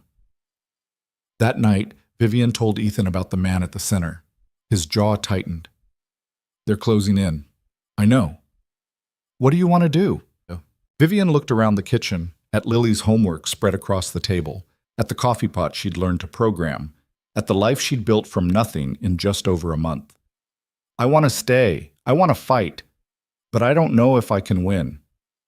Then we'll lose together. Ethan's voice was firm. But we won't make it easy for them. 3 days later, the confrontation came. Vivian was in the garden again. It had become her sanctuary, the place where her hands could stay busy and her mind could quiet. She was deadheading the early tulips, removing spent blooms to encourage new growth, when she heard the car. A black Mercedes, sleek and expensive and completely out of place on this quiet suburban street. The door opened and Damian Wolfe stepped out. He looked exactly as she remembered, tall, handsome in a calculated way, wearing a suit that cost more than most people made in a month. His expression was calm, controlled, the look of a man who'd never been told no in his life and didn't plan to start now. Vivian, he said, we need to talk. She stood slowly, dirt on her hands and knees, meeting his gaze without flinching. I don't have anything to say to you. Then you can listen. He walked closer, stopping at the edge of the garden. This has gone on long enough. You've made your point. You've had your little rebellion. Now it's time to come home. This is home. Damian's laugh was dismissive. This? A contractor's house in the middle of nowhere? You're working at a youth center for pocket change and living in someone else's spare room. You call that a life? I call it mine. It's pathetic. His voice hardened. And it's embarrassing. For you, for your family, for me. You've made us all look like fools. Then stop looking for me. That's not how this works, Vivian. You don't get to walk away from everything we built. You built, she interrupted. You and my father. I was just supposed to smile and go along with it. Because it was good for you, because I could give you everything you could possibly want. Except the right to want something different. Damian's expression shifted, and for the first time, Vivian saw actual anger beneath his polished exterior. You think this man cares about you? This nobody who found you on the side of the road? He's using you, Vivian, taking advantage of a confused woman with nowhere else to go. Ethan has never asked me for anything. Then he's playing a long game, waiting until you're desperate enough to access your trust fund, and then he'll find some way to stop. Ethan's voice came from the back door. He stood on the porch, his expression dangerous in a way Vivian had never seen before. You need to leave. Now. Damian turned, assessing Ethan with obvious disdain. And you must be the charity case. Tell me, how much are you planning to extort from her once she realizes this little fantasy can't last? I'm not asking you again. Ethan came down the steps, moving between Damian and Vivian. Get off my property. Or what? You'll call the police? I'd love to see that conversation. Officer, I'm harboring a runaway heiress whose family is desperately looking for her, and her fiancé showed up to bring her home. Ex-fiancé, Vivian said. We're not engaged anymore. We're engaged until I say we're not. The contract your father and I signed, I didn't sign anything. Damian's smile was cold. No. But your father did, on your behalf. And breaking that contract has consequences. Financial consequences that will destroy your family's business relationships, tank your father's real estate holdings, and cost the Sterling name everything it's built over 3 generations. The words hit like a physical blow. Vivian had known her marriage was political, but she hadn't realized it was foundational, that her father had built his empire on the promise of her compliance. That's not my problem, she said, but her voice wavered. It will be when your mother loses everything, when your father's reputation is destroyed, when every friend you've ever had turns their back on your family because you were too selfish to honor a commitment. Damian stepped closer. You want to play house with your construction worker? Fine, but don't pretend there aren't consequences for the people who raised you. Vivian felt the ground shifting beneath her. Because he was right. Walking away from her wedding hadn't just affected her. It had affected everyone connected to the Sterling name. And if the business contracts tied to her marriage fell apart, the damage would ripple outward in ways she couldn't control. You're lying, she said. My father wouldn't risk everything on a marriage contract. Your father risked everything on you doing what you were told, and you didn't. So now he's losing his controlling stake in 3 major developments, his partnership with my firm, and his credibility with every investor who trusted the Sterling name. Damien's expression was almost pitying. Come home, Vivian. Fix this. Or watch your family lose everything because you wanted to play in the dirt with people beneath you. Get out. Ethan's voice was quiet but lethal. Before I make you. Damien laughed. You think you're protecting her? You're destroying her. And when she finally realizes what she's given up for this fantasy, she'll hate you for it. He got back in his Mercedes and drove away, leaving silence in his wake. Vivian stood in the garden, her hands shaking, the weight of everything crashing down on her. Because Damien was right about one thing. Her choices had consequences. And the people who would pay for her freedom were her parents, who'd given her every advantage, every opportunity, everything except the right to choose her own life. He's manipulating you, Ethan said quietly. Trying to make you feel guilty for choosing yourself. What if he's telling the truth? Then your father made bad decisions. That's not on you. But it is. Vivian looked at him. Don't you see? I knew the marriage was political. I knew there were business implications. I just didn't think about what would happen if I walked away. Didn't consider who else would get hurt. You can't live your life for other people. Even if those people gave me everything? Ethan didn't have an answer for that. They stood in the garden surrounded by blooming tulips, and Vivian felt the life she'd built over the past month start to crumble around her. Because maybe Damien was right. Maybe choosing herself was selfish. Maybe love and freedom and honest work weren't enough when the cost was destroying everyone who'd ever cared about her. And maybe she'd been fooling herself to think she could ever really escape the world she came from. Vivian didn't sleep that night. She lay in the guest room staring at the ceiling, listening to the house settle around her, replaying Damien's words on an endless loop. Your father's losing everything. Your mother will lose everything. Because you were too selfish to honor a commitment. At 3 a.m, she gave up on sleep and went downstairs. The kitchen was dark except for the glow of the microwave clock. She made tea she didn't want and sat at the table where she'd shared so many meals with Ethan and Lily and tried to figure out how she'd become the kind of person who destroyed her family to save herself. Can't sleep either? Vivian jumped. Ethan stood in the doorway in his usual flannel pants and a faded t-shirt, looking as exhausted as she felt. Sorry, didn't mean to wake you. You didn't, been up since midnight. He poured himself coffee, even though it was the middle of the night, then sat across from her. You're thinking about what he said, about your family losing everything. It wasn't a question. Vivian nodded anyway. He could be lying, Ethan said, manipulating you to get what he wants. He could be. But what if he's not? Vivian wrapped her hands around her mug. What if my father really did build everything on the expectation that I'd marry Damien? What if breaking that contract destroys them? Then your father made a stupid decision. You can't build an empire on someone else's life choices. But he did. And now I'm the one who has to live with the consequences. She looked up at him. I know what you're going to say. That I can't sacrifice my happiness for theirs. That I deserve to choose my own life. And you're right. But they're still my parents. They raised me, paid for everything, gave me every advantage. How do I live with myself if choosing my own happiness costs them everything? Ethan was quiet for a long time. When he finally spoke, his voice was careful. What do you want me to say? I don't know. That there's a right answer, that I'm not a terrible person either way. Vivian's voice cracked. That you'll understand if I have to go back. Back to Damien? Back to fix the damage I caused. To honor whatever contracts my father signed. To be the daughter they needed me to be instead of the person I wanted to become. Ethan set down his coffee cup with more force than necessary. You know what that sounds like? It sounds like you're trying to convince yourself that going back is noble instead of just giving up. That's not fair, isn't it? Because from where I'm sitting, you're letting Damien manipulate you into believing you owe your parents your entire life. That your only value is fixing their mistakes. His eyes were hard. Sarah used to say that the cruelest thing you can do to someone is convince them they're not allowed to want things. That's what your family did to you for 30 years. And now, just when you started wanting something for yourself, they're pulling you back. It's not that simple. It is that simple. They're making you choose between your happiness and theirs.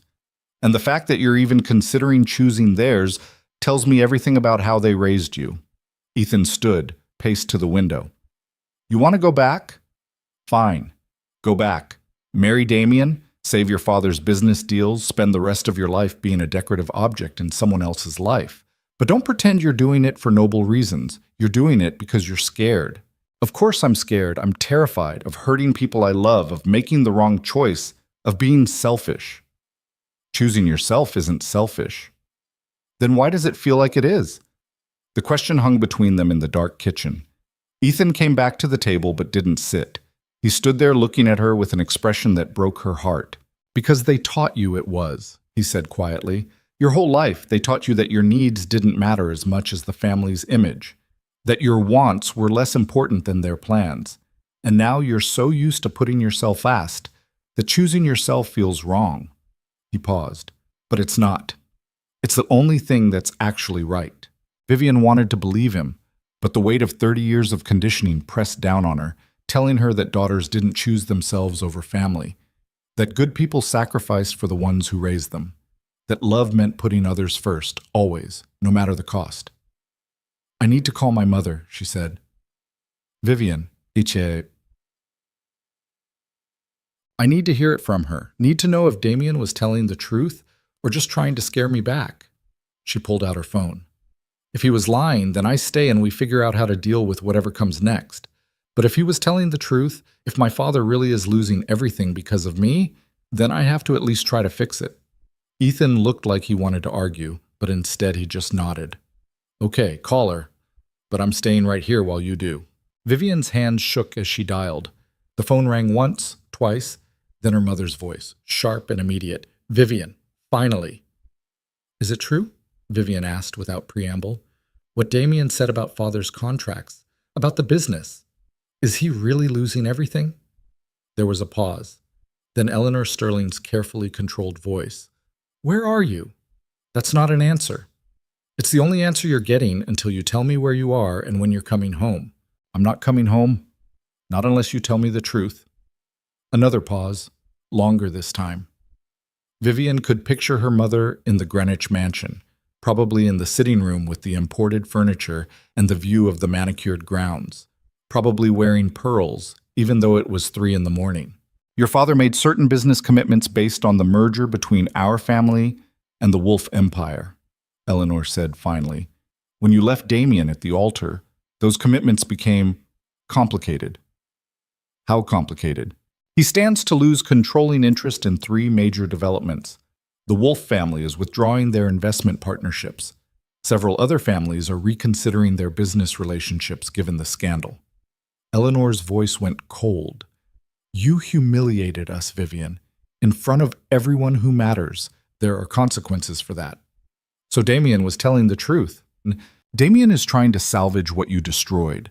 If you'd simply honored your commitment, none of this would be happening.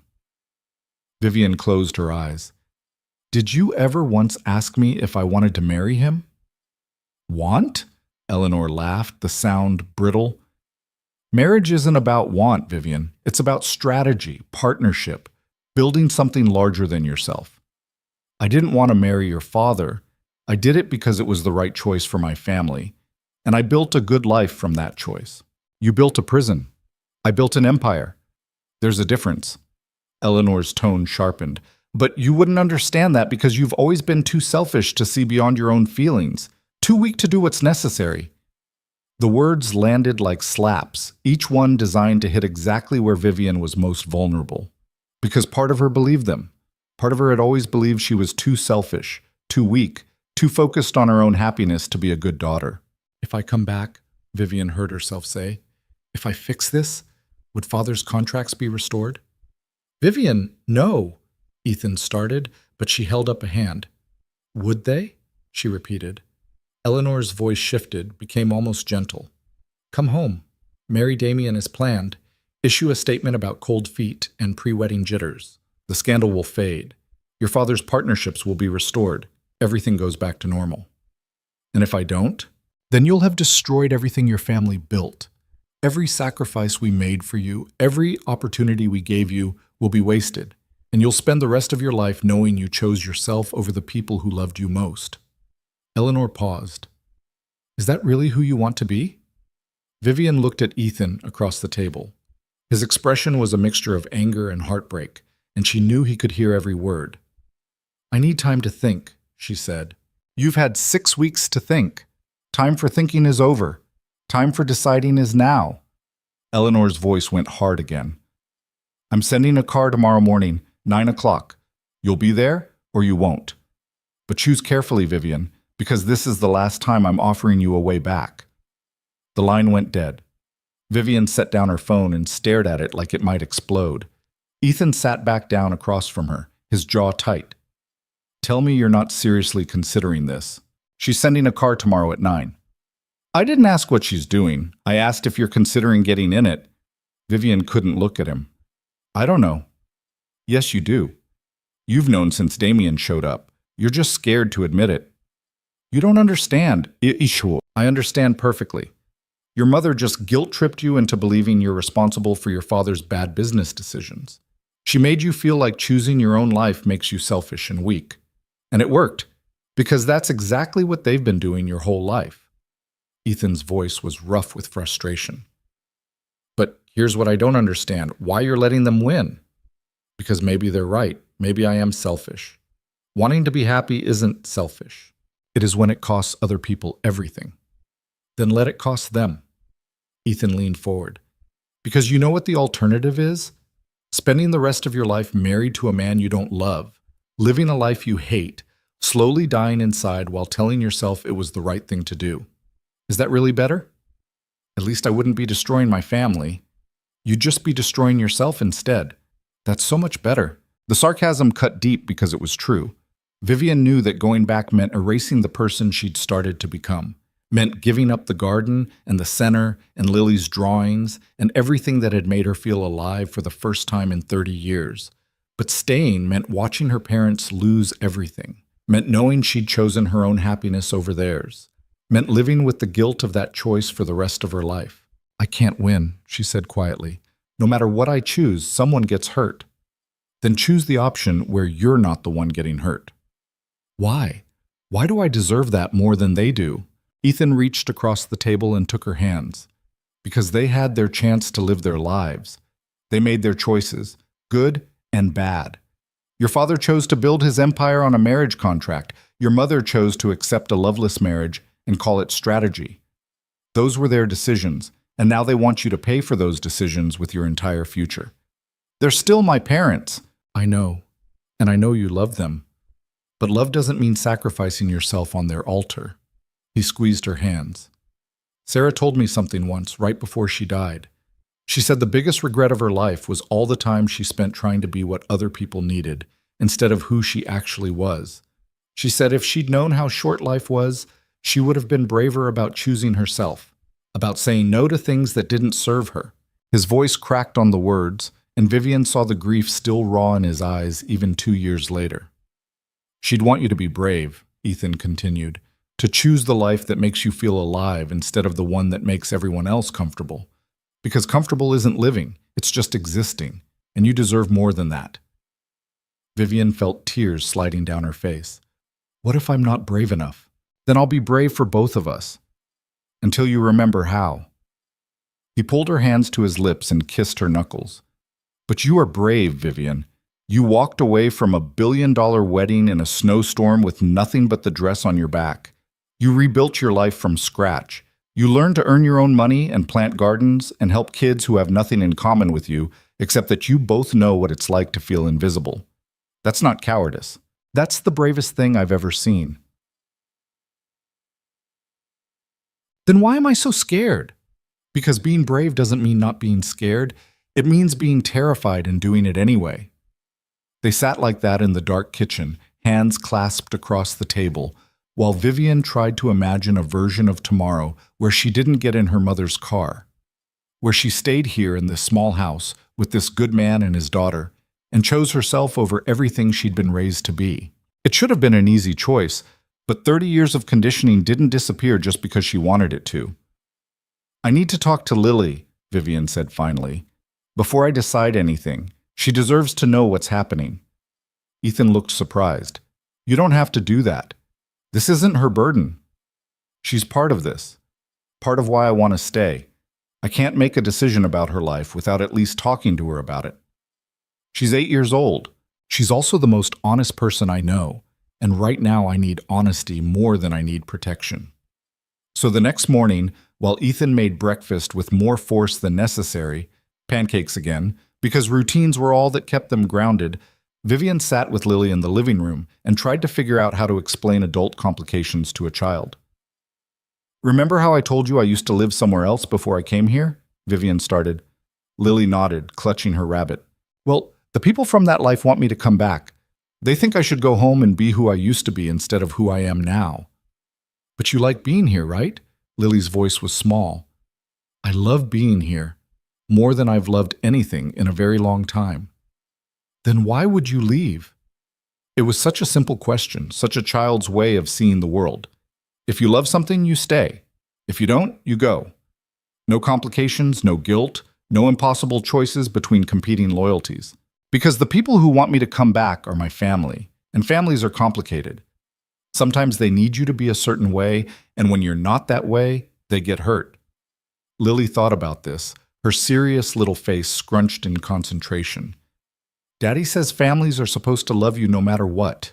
Is that true? It should be. But your family doesn't. I think they do. They love the version of me they wanted me to be more than the version I actually am. That's dumb, Lily announced. The version you actually are is the best one. The simple certainty of it made Vivian's throat tight. You think so? Yeah, because the other version probably wouldn't help me with my homework or plant flowers or make grilled cheese with the crust cut off the way I like. The other version sounds boring. Vivian laughed through tears.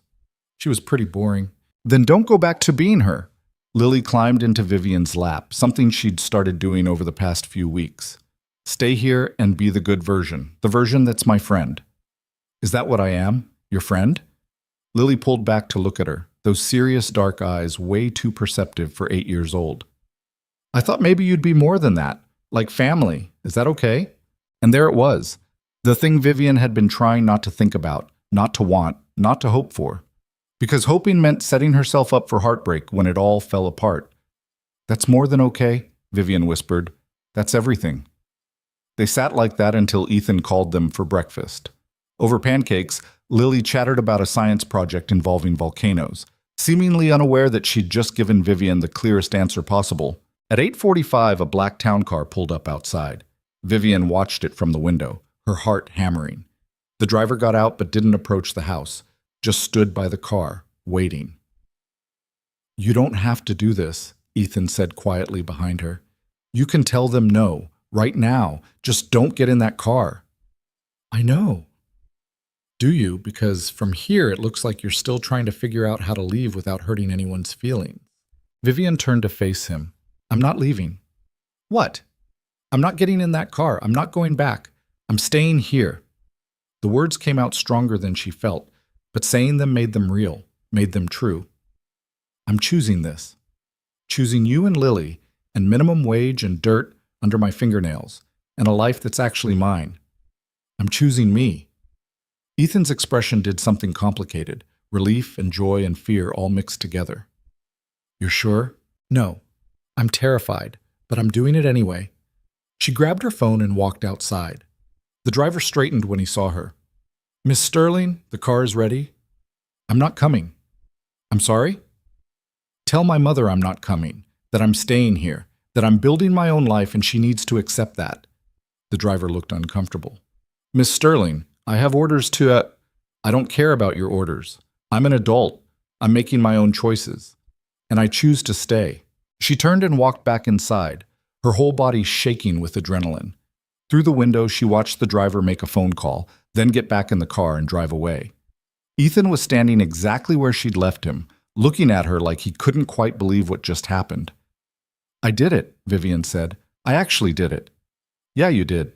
Then she was in his arms, and he was holding her like she might disappear if he let go, and Lily was jumping around them yelling about how Vivian was staying, and for one perfect moment, everything felt exactly right.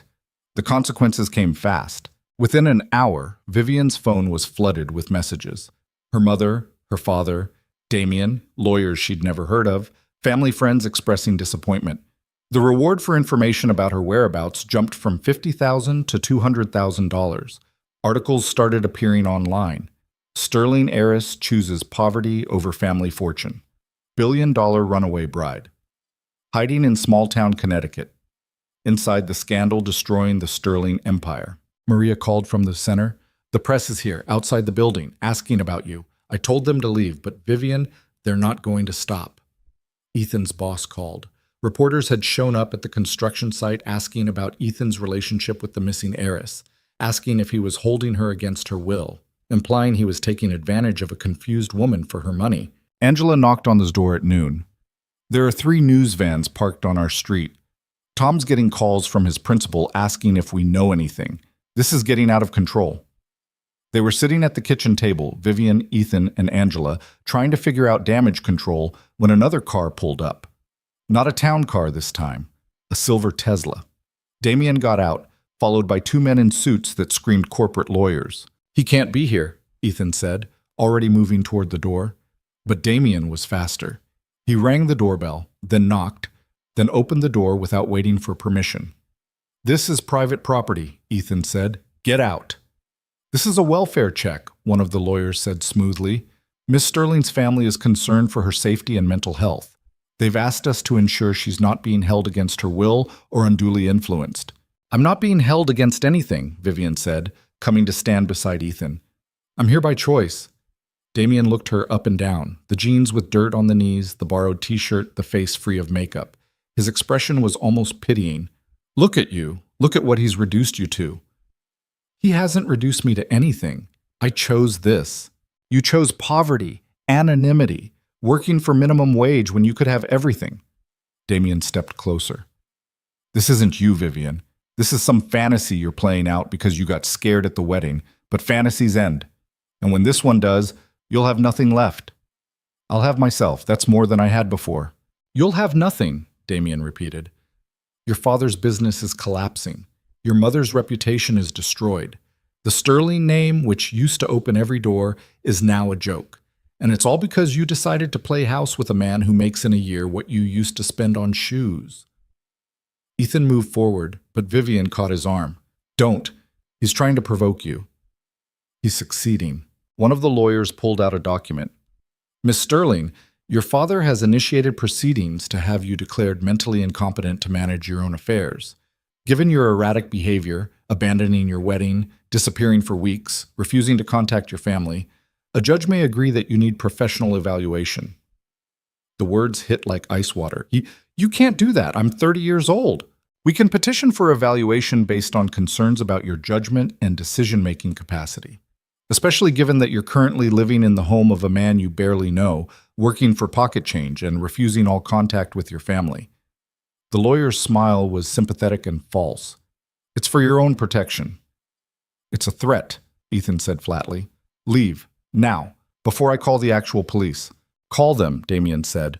I'd love to explain to the officers how you're harboring a woman whose family is desperately worried about her mental state, how you've isolated her from everyone she knows, how convenient it is that she showed up at your door right when you're a struggling single father with money problems. I don't have money problems. Don't you? Your mortgage is 3 months behind. Your truck needs a new transmission you can't afford. Lily's school bills are overdue. And suddenly a billionaire heiress appears on your doorstep. Damien's voice went soft and dangerous. That's quite the coincidence. Vivian felt the room tilt. She looked at Ethan. Is that true? About the mortgage? His face went red. That's none of their business. But it's true? I'm handling it. By letting me stay here rent-free while I work for $15 an hour? She turned to Damien. How do you know about his finances? Because I do my research. And when I dig into someone's background, I find everything. Damien gestured at Ethan dismissively. He's drowning in debt from his wife's medical bills. Behind on every payment, one step from losing this house. And then you showed up. Perfect timing, really. Rich, vulnerable, desperate for someone to save you. He must have thought he won the lottery. That's not what happened, Ethan said, his voice tight with anger. Isn't it? Because from where I stand, you've got a woman with $1 billion trust fund living in your house, falling for your sad widower routine, getting attached to your daughter. How long before you convince her to access her accounts? How long before you find some way to... Ethan punched him. Not a wild swing, but a controlled, devastating right hook that sent Damien stumbling backward into the lawyers. Blood poured from Damien's nose. "Get out of my house," Ethan said quietly. "All of you, before I do worse." The lawyers were already pulling Damien toward the door, talking about assault charges and police reports. Damien's eyes, above his bleeding nose, were bright with triumph. "This just made everything easier," he said. "Violent man with financial problems assaults her concerned ex-fiancé. The judge is going to love this." They left. The door slammed. In the terrible silence that followed, Angela said quietly, "I should go." After she left, Vivian and Ethan stood in the kitchen, not looking at each other. "Is it true?" Vivian asked finally. "About the mortgage? The medical bills?" "Yeah." "Why didn't you tell me?" "Because it wasn't your problem to solve." Ethan went to the sink, ran cold water over his knuckles. "I've been dealing with it since before you got here. I'm still dealing with it. By falling behind on payments? By working overtime. By cutting expenses. By doing what every other person in financial trouble does. Managing day by day and hoping something breaks in my favor." He turned to face her. "But I never, not once, thought of you as a solution to my money problems. You know that, right?" "I do." And she did. But Damien's words had planted seeds of doubt, and she could feel them taking root. "But he's going to use this. The assault. Your financial situation, everything. He's going to make it look like you manipulated me." "I know." "They could actually get a judge to declare me incompetent, force me into some kind of evaluation or conservatorship or—" Vivian's voice rose with panic. "They could take away my right to make my own decisions." "We'll fight it." "With what? You can't afford a lawyer. I can't access my money. They have unlimited resources and we have—" She gestured around the kitchen. "Nothing. We have nothing. We have each other." "Is that enough? Really? Against a family with billions of dollars and teams of lawyers and the willingness to destroy anyone who gets in their way." Vivian felt hysteria building. "Because from where I'm standing, staying here is going to ruin you. They'll use your financial problems against you, paint you as the villain, maybe even press charges for assault. And I'll be declared mentally unfit and shipped back anyway. We can't win this." "So what are you saying?" "I'm saying maybe Damien was right. Maybe this is a fantasy that can't survive reality. Maybe wanting it isn't enough when the world is designed to tear it apart." Ethan's expression went very still. "So you're giving up?" "I'm being realistic." "No, you're scared, and instead of fighting through the fear, you're letting them convince you that fighting is pointless." He grabbed his keys off the counter. "I need to get out of here before I say something I'll regret." "Ethan?" But he was already gone, the truck engine roaring to life, gravel spraying as he backed out of the driveway. Vivian stood in the empty kitchen and finally let herself cry. Great heaving sobs that came from somewhere deep and broken, the sound of a woman realizing that sometimes love really wasn't enough, that sometimes the forces arrayed against you were too powerful to overcome, that sometimes choosing yourself meant watching everything you'd built burn down around you. Lily found her like that, curled on the kitchen floor, sobbing. "Vivian?" The small voice was terrified. "What's wrong? Where's Daddy? He left. He's upset." "Because of the bad man who came here?" "Yeah, baby, because of him." Lily sat down beside her, the rabbit clutched tight. "Are you leaving?" "I don't know." "But you said you were staying. You said you chose us." "I did. I do. But it's more complicated than that. Daddy says when things get complicated, that's when you find out what really matters." Lily's voice was very small. "Do we matter?" The question shattered something in Vivian's chest. She pulled Lily into her arms and held her tight. "You matter more than anything," she said fiercely. "Both of you. That's the problem. You matter so much that I can't stand the thought of them destroying you to get to me." "But we're already a family," Lily said, like it was the simplest truth in the world. Families don't leave each other just because things get hard. And there, from an 8-year-old who'd already lost one parent, was the answer Vivian had been looking for. Families don't leave. Even when it's hard. Even when it hurts. Even when the whole world is trying to tear them apart. They find a way to stay. Vivian was still holding Lily when Ethan came back 2 hours later. He found them on the couch, the little girl asleep against Vivian's shoulder. Vivian staring at nothing with red-rimmed eyes. He stood in the doorway for a long moment, just looking at them. When he finally spoke, his voice was quiet and raw. "I'm sorry for leaving like that, for losing my temper with Damien, for not telling you about the financial stuff." He came into the room but didn't sit. "But I'm not sorry for punching him. He deserved that." "He did," Vivian agreed. "But now he'll use it against you. Let him try." Ethan's jaw was set. "I'm done being afraid of what they might do. Done letting them control this. We either fight back or we don't. But I'm not spending the rest of my life wondering what would have happened if I'd been braver." Vivian looked down at Lily, still sleeping peacefully despite everything falling apart around her. "She told me families don't leave each other just because things get hard." Smart kid. "She is. Smarter than both of us." Vivian carefully shifted Lily's weight. "I need to tell you something. Something I should have said weeks ago, but was too scared to admit." Ethan finally sat down in the chair across from them. "Okay. I'm in love with you." The words came out simple and terrifying. "I don't know when it happened. Maybe that first night when you wrapped your jacket around me, or maybe when I watched you make pancakes for your daughter, or maybe it was cumulative, all those small moments adding up to something I couldn't ignore anymore. But I'm in love with you, Ethan. With you and Lily and this life we've built together. And the thought of losing it is breaking my heart." Ethan's expression did something complicated. But nothing. No but. Just the truth. Vivian's voice steadied. "I love you, and I'm staying. I'm fighting. I don't care what Damien does or what my parents threaten or how many lawyers they send. I'm not giving up the only real thing I've ever had. They could destroy me. Financially, legally, they could take everything. Then we'll rebuild. Together." She met his eyes. "You told me once that courage is being terrified and doing it anyway. So that's what I'm doing. I'm terrified, but I'm staying." Ethan crossed the room and knelt in front of the couch, careful not to wake Lily. He took Vivian's free hand and pressed his forehead against her knuckles. "I love you too," he said quietly. "I've been trying not to.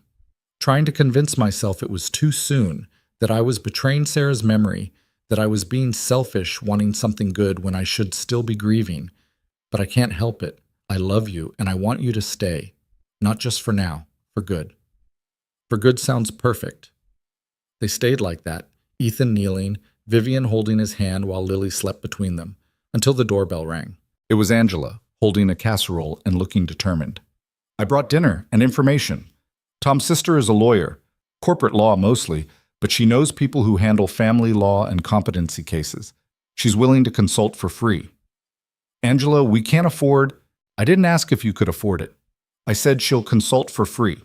Angela pushed past them into the kitchen. "Also, I called the other neighbors. We're taking shifts watching the house. If any more reporters or lawyers or billionaire jerks show up, they'll have to get through all of us first." Vivian felt something crack open in her chest. "Why are you doing this?"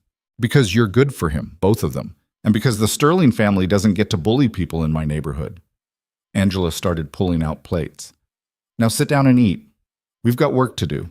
Over dinner, which Lily woke up for, groggy but hungry, they made a plan.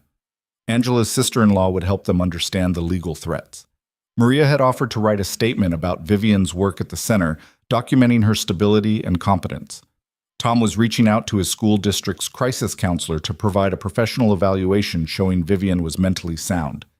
"It's not much," Angela admitted, "but it's something, and sometimes something is enough." That night, after Lily went to bed, Vivian sat at the kitchen table with her laptop and started writing. Not to her mother this time, to everyone. She created a blog post. Simple, honest, unpolished. The story of a woman who'd spent 30 years being who everyone else needed her to be, who'd walked away from a wedding because she finally understood that a life built on other people's expectations wasn't a life at all. She wrote about finding Ethan and Lily, about learning what family meant when it was chosen instead of inherited, about discovering that the things you earn for yourself matter more than anything given to you. She wrote about minimum wage paychecks and dirt under her fingernails and helping kids with homework and planting gardens, about how the smallest life can be the biggest one when it's actually yours. Then she published it, sent the link to every news outlet that had covered her disappearance, posted it on social media accounts she'd abandoned months ago. Within an hour, it had 10,000 views. By morning, it had 500,000. The response was overwhelming. Some people called her selfish and spoiled, but most understood. They shared their own stories of walking away from expectations, of choosing themselves over family obligation, of building lives that looked nothing like what they'd been raised to want. A reporter from a major network requested an interview. Vivian almost said no, but Ethan encouraged her. "Tell your story," he said. "Let people see the truth instead of whatever narrative your family's spinning." So she did. She sat in front of a camera in Maria's office at the center, surrounded by kids' artwork and donation boxes and all the beautiful chaos of real life, and told the truth. The interview went viral. Suddenly, Vivian wasn't the crazy runaway heiress. She was the woman who'd chosen authenticity over wealth. The coverage shifted. Opinion pieces appeared defending her right to choose her own life. Her father's business tactics came under scrutiny. Reporters started asking uncomfortable questions about contracts that leveraged his daughter's marriage. 3 days later, her mother called. "You've made quite a spectacle of yourself," Eleanor said without preamble. "I told the truth. You humiliated your family on national television. I shared my experience. That's different." Vivian was in the garden, her hands dirty from planting late-season vegetables. "If you're calling to convince me to come back, it's not going to work. I'm not calling to convince you of anything. I'm calling because your father's lawyers have advised him to drop the competency petition. The publicity would be worse than the business losses." Vivian's hand stilled on the trowel. "What?" "You've won, Vivian. Or at least you've made it too costly for us to keep fighting." Eleanor's voice was cold. "The contracts with Damien are being renegotiated. Your father will survive the business losses, though it will take years to rebuild, and you're free to live however you want, with whoever you want. I don't need your permission." "No, you don't, but I'm giving it anyway." There was a long pause. "I don't understand your choices. I never will. But I also can't stop you from making them. So I'm letting you go." The words should have felt like victory. Instead, they just felt sad. "Did you ever love me? Really love me? Not just the version of me you wanted?" Eleanor was quiet for so long, Vivian thought she'd hung up. Then, very quietly, "I love the daughter I raised to survive in our world, but that daughter doesn't exist anymore, does she? And I don't know the woman you've become." "Maybe you could try to know her." "Maybe." But Eleanor's tone said she wouldn't. "Goodbye, Vivian." The line went dead. Vivian sat in the garden and cried. Not for what she'd lost, but for what had never really been there to begin with. The relationship she'd wanted with her mother, the acceptance she'd craved, the unconditional love she'd hoped might eventually come.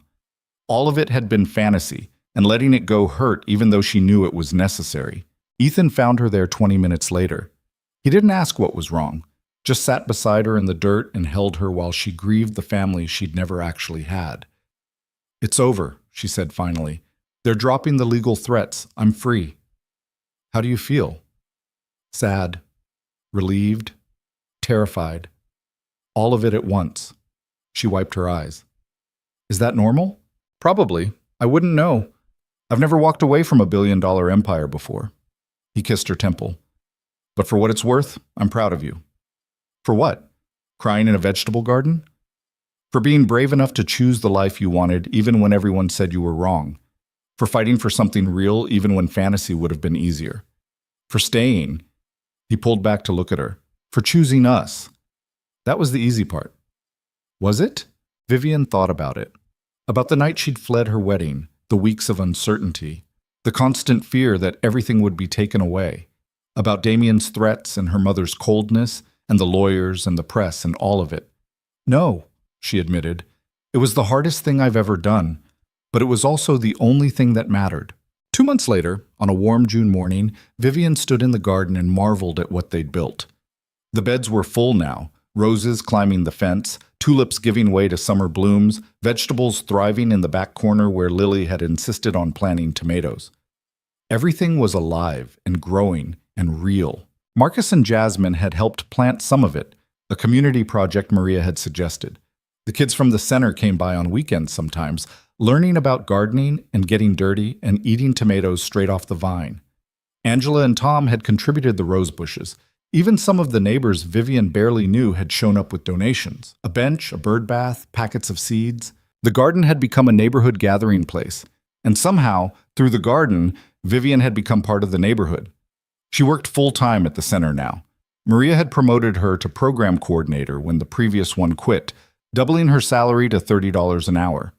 It still wasn't much by sterling standards, but Vivian deposited each paycheck with pride, watching her savings account grow dollar by dollar.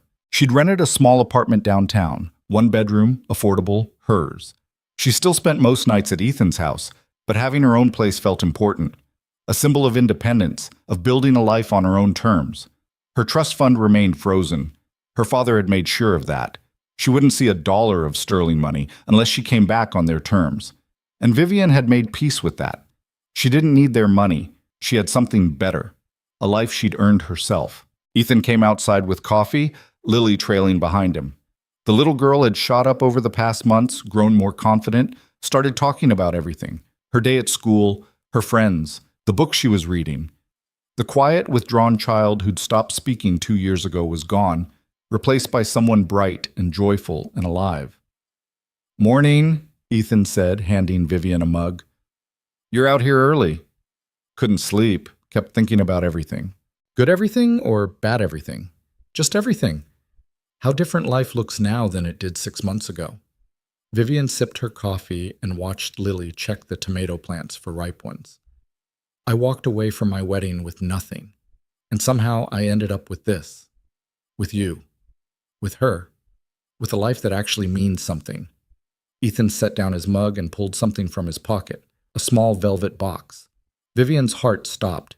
"Before you panic," Ethan said quickly, "this isn't what you think it is. Or maybe it is, but not the way you're thinking." He opened the box. Inside was a simple silver ring with a small stone, nothing like the enormous diamond Damien had given her. "This was Sarah's," Ethan said quietly. "Her grandmother's before that. She made me promise that if I ever found someone I wanted to share my life with, I'd give them this ring. Not as a replacement for her, but as a symbol that it's okay to keep living, to keep loving, to keep building something new." Vivian couldn't breathe. "I'm not asking you to marry me," Ethan continued. "Not yet. We've only known each other 6 months, and we've spent most of that time dealing with your billionaire ex-fiancé and my financial problems and general chaos. But I'm asking you to consider a future where this isn't temporary, where you don't have to keep one foot out the door just in case, where we build something permanent together." "Ethan, let me finish." He took her hand. "I love you. Lily loves you. This house, this garden, this life. It's better with you in it. So I'm asking you to stay. Really stay. Not as a guest or a temporary refuge, but as family. As the person who helps me raise my daughter and plant gardens and figure out how to be happy again after years of just surviving." Vivian looked at the ring, then at Ethan, then at Lily, who was watching them with barely contained excitement. "Is this okay with you?" Vivian asked the little girl. "Me being here permanently, being part of your family?" Lily ran over and grabbed Vivian's other hand. "I already drew a picture of us, with you in it. That means you have to stay. That's the rule." "Is that the rule?" "Yeah. Once you're in the family picture, you can't leave. That's how families work." Vivian laughed through tears. She looked at the ring again. Simple, honest, real. Nothing like the ostentatious diamond Damien had given her as a business transaction. This was something earned through months of choosing each other every day. "I'm staying," she said. "Really staying, for good." Ethan slipped the ring on her finger. It fit perfectly. They stood in the garden they'd built together, the three of them, while the sun rose over the neighborhood and the flowers bloomed and somewhere nearby a cardinal started singing. It wasn't a fairy tale. There would be more hard days ahead. Money would be tight. Her family would remain distant. The world would keep throwing complications at them. But they'd face it together. And that made all the difference. 3 months later, on a Saturday afternoon in September, the garden was full of people. Maria brought the kids from the center. Angela and Tom set up tables for food. The neighbors came with dishes and drinks and congratulations. It wasn't a wedding. Vivian had made it clear she wanted nothing resembling her almost wedding to Damien. Instead, it was a garden party, a celebration of community and growth and new beginnings. Marcus gave a speech about perseverance that made everyone cry. Jasmine performed a spoken word piece about choosing yourself that got a standing ovation. Lily presented Vivian and Ethan with a drawing of their family. Three figures holding hands in front of a house with a blooming garden, more sophisticated than her early attempts, but still beautifully imperfect. And in the middle of it all, surrounded by people who'd chosen to show up for them, Ethan and Vivian made promises to each other. Not legal ones, they'd do the courthouse paperwork quietly next week, but real ones, the kind that mattered, to choose each other every day, to build a life that honored both of their truths, to raise Lily together with love and honesty and the freedom to become whoever she wanted to be, to plant gardens and help kids and work hard and struggle sometimes and laugh more than they cried and remember that the best things in life were the ones you built yourself. Angela cried. Maria cheered. The kids from the center chanted "Kiss her" until Ethan did, dipping Vivian dramatically while everyone applauded. As the sun set over the garden, Vivian stood with a plate of food she hadn't eaten and looked around at the life she'd built. At Ethan talking with Tom about some construction project. At Lily teaching the younger kids from the center how to identify different flowers. At Maria hugging Angela while they both wiped happy tears. At the neighbors she'd gotten to know through countless weekend mornings working in the garden together.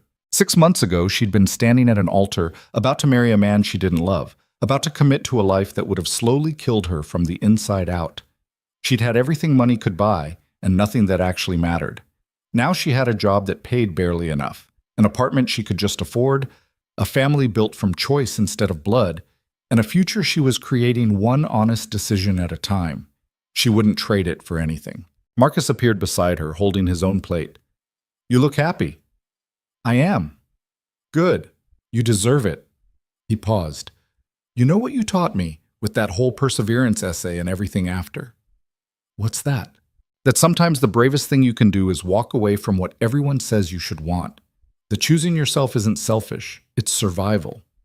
He looked at her seriously. "My dad keeps saying I should study business, take over his auto shop someday. But I want to write. And I've been too scared to tell him because I didn't want to disappoint him.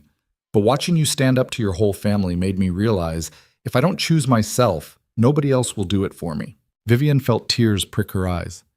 "Did you tell him?" "Last week. He was upset at first, but then he asked to read some of my stuff. And he said," Marcus's voice cracked, "he said he didn't know I was that good, that maybe writing wasn't such a bad idea after all. I'm proud of you. I'm proud of you too, for not giving up when it got hard, for choosing the messy real thing over the perfect fake thing." He grinned. "Plus, you're pretty cool for a rich person." Former rich person. Even cooler. He went back to join the other kids, and Vivian stood there thinking about the ripple effects of choices. How her decision to walk away from a wedding had given Marcus permission to walk away from expectations. How choosing herself had somehow given others permission to do the same. Maybe that was the point. Not just surviving your own transformation, but lighting the way for others to find theirs. Ethan found her as the party started winding down, guests drifting home in the gathering dusk. He wrapped his arms around her from behind and rested his chin on her shoulder. "What are you thinking about?" "How none of this was in my plan. 6 months ago, I was supposed to be on my honeymoon in the Maldives, starting my life as Mrs. Damien Wolfe. And instead I'm here, in a garden I helped plant, surrounded by people I actually care about, married to a man who sees me as a person instead of a possession." She turned in his arms to face him. "This is so much better than my plan." "Good, because I'm really attached to this version of events." "Me too." They stood there as the last guests left, as Angela helped them clean up, as Lily fell asleep on the couch still wearing her party dress. And when the house was finally quiet and they were alone in their bedroom, Vivian looked at the ring on her finger, Sarah's ring, now hers, and thought about all the women she'd been. The obedient daughter, the perfect heiress, the runaway bride, the minimum wage worker, the garden planter, the chosen family member. All of those versions had led her here, to this moment, to this life. And maybe that was the lesson she'd been learning all along, that you didn't have to erase who you were to become who you wanted to be. You just had to be brave enough to choose yourself, even when everyone said you were wrong. Especially when everyone said you were wrong, because the truth was simple and hard.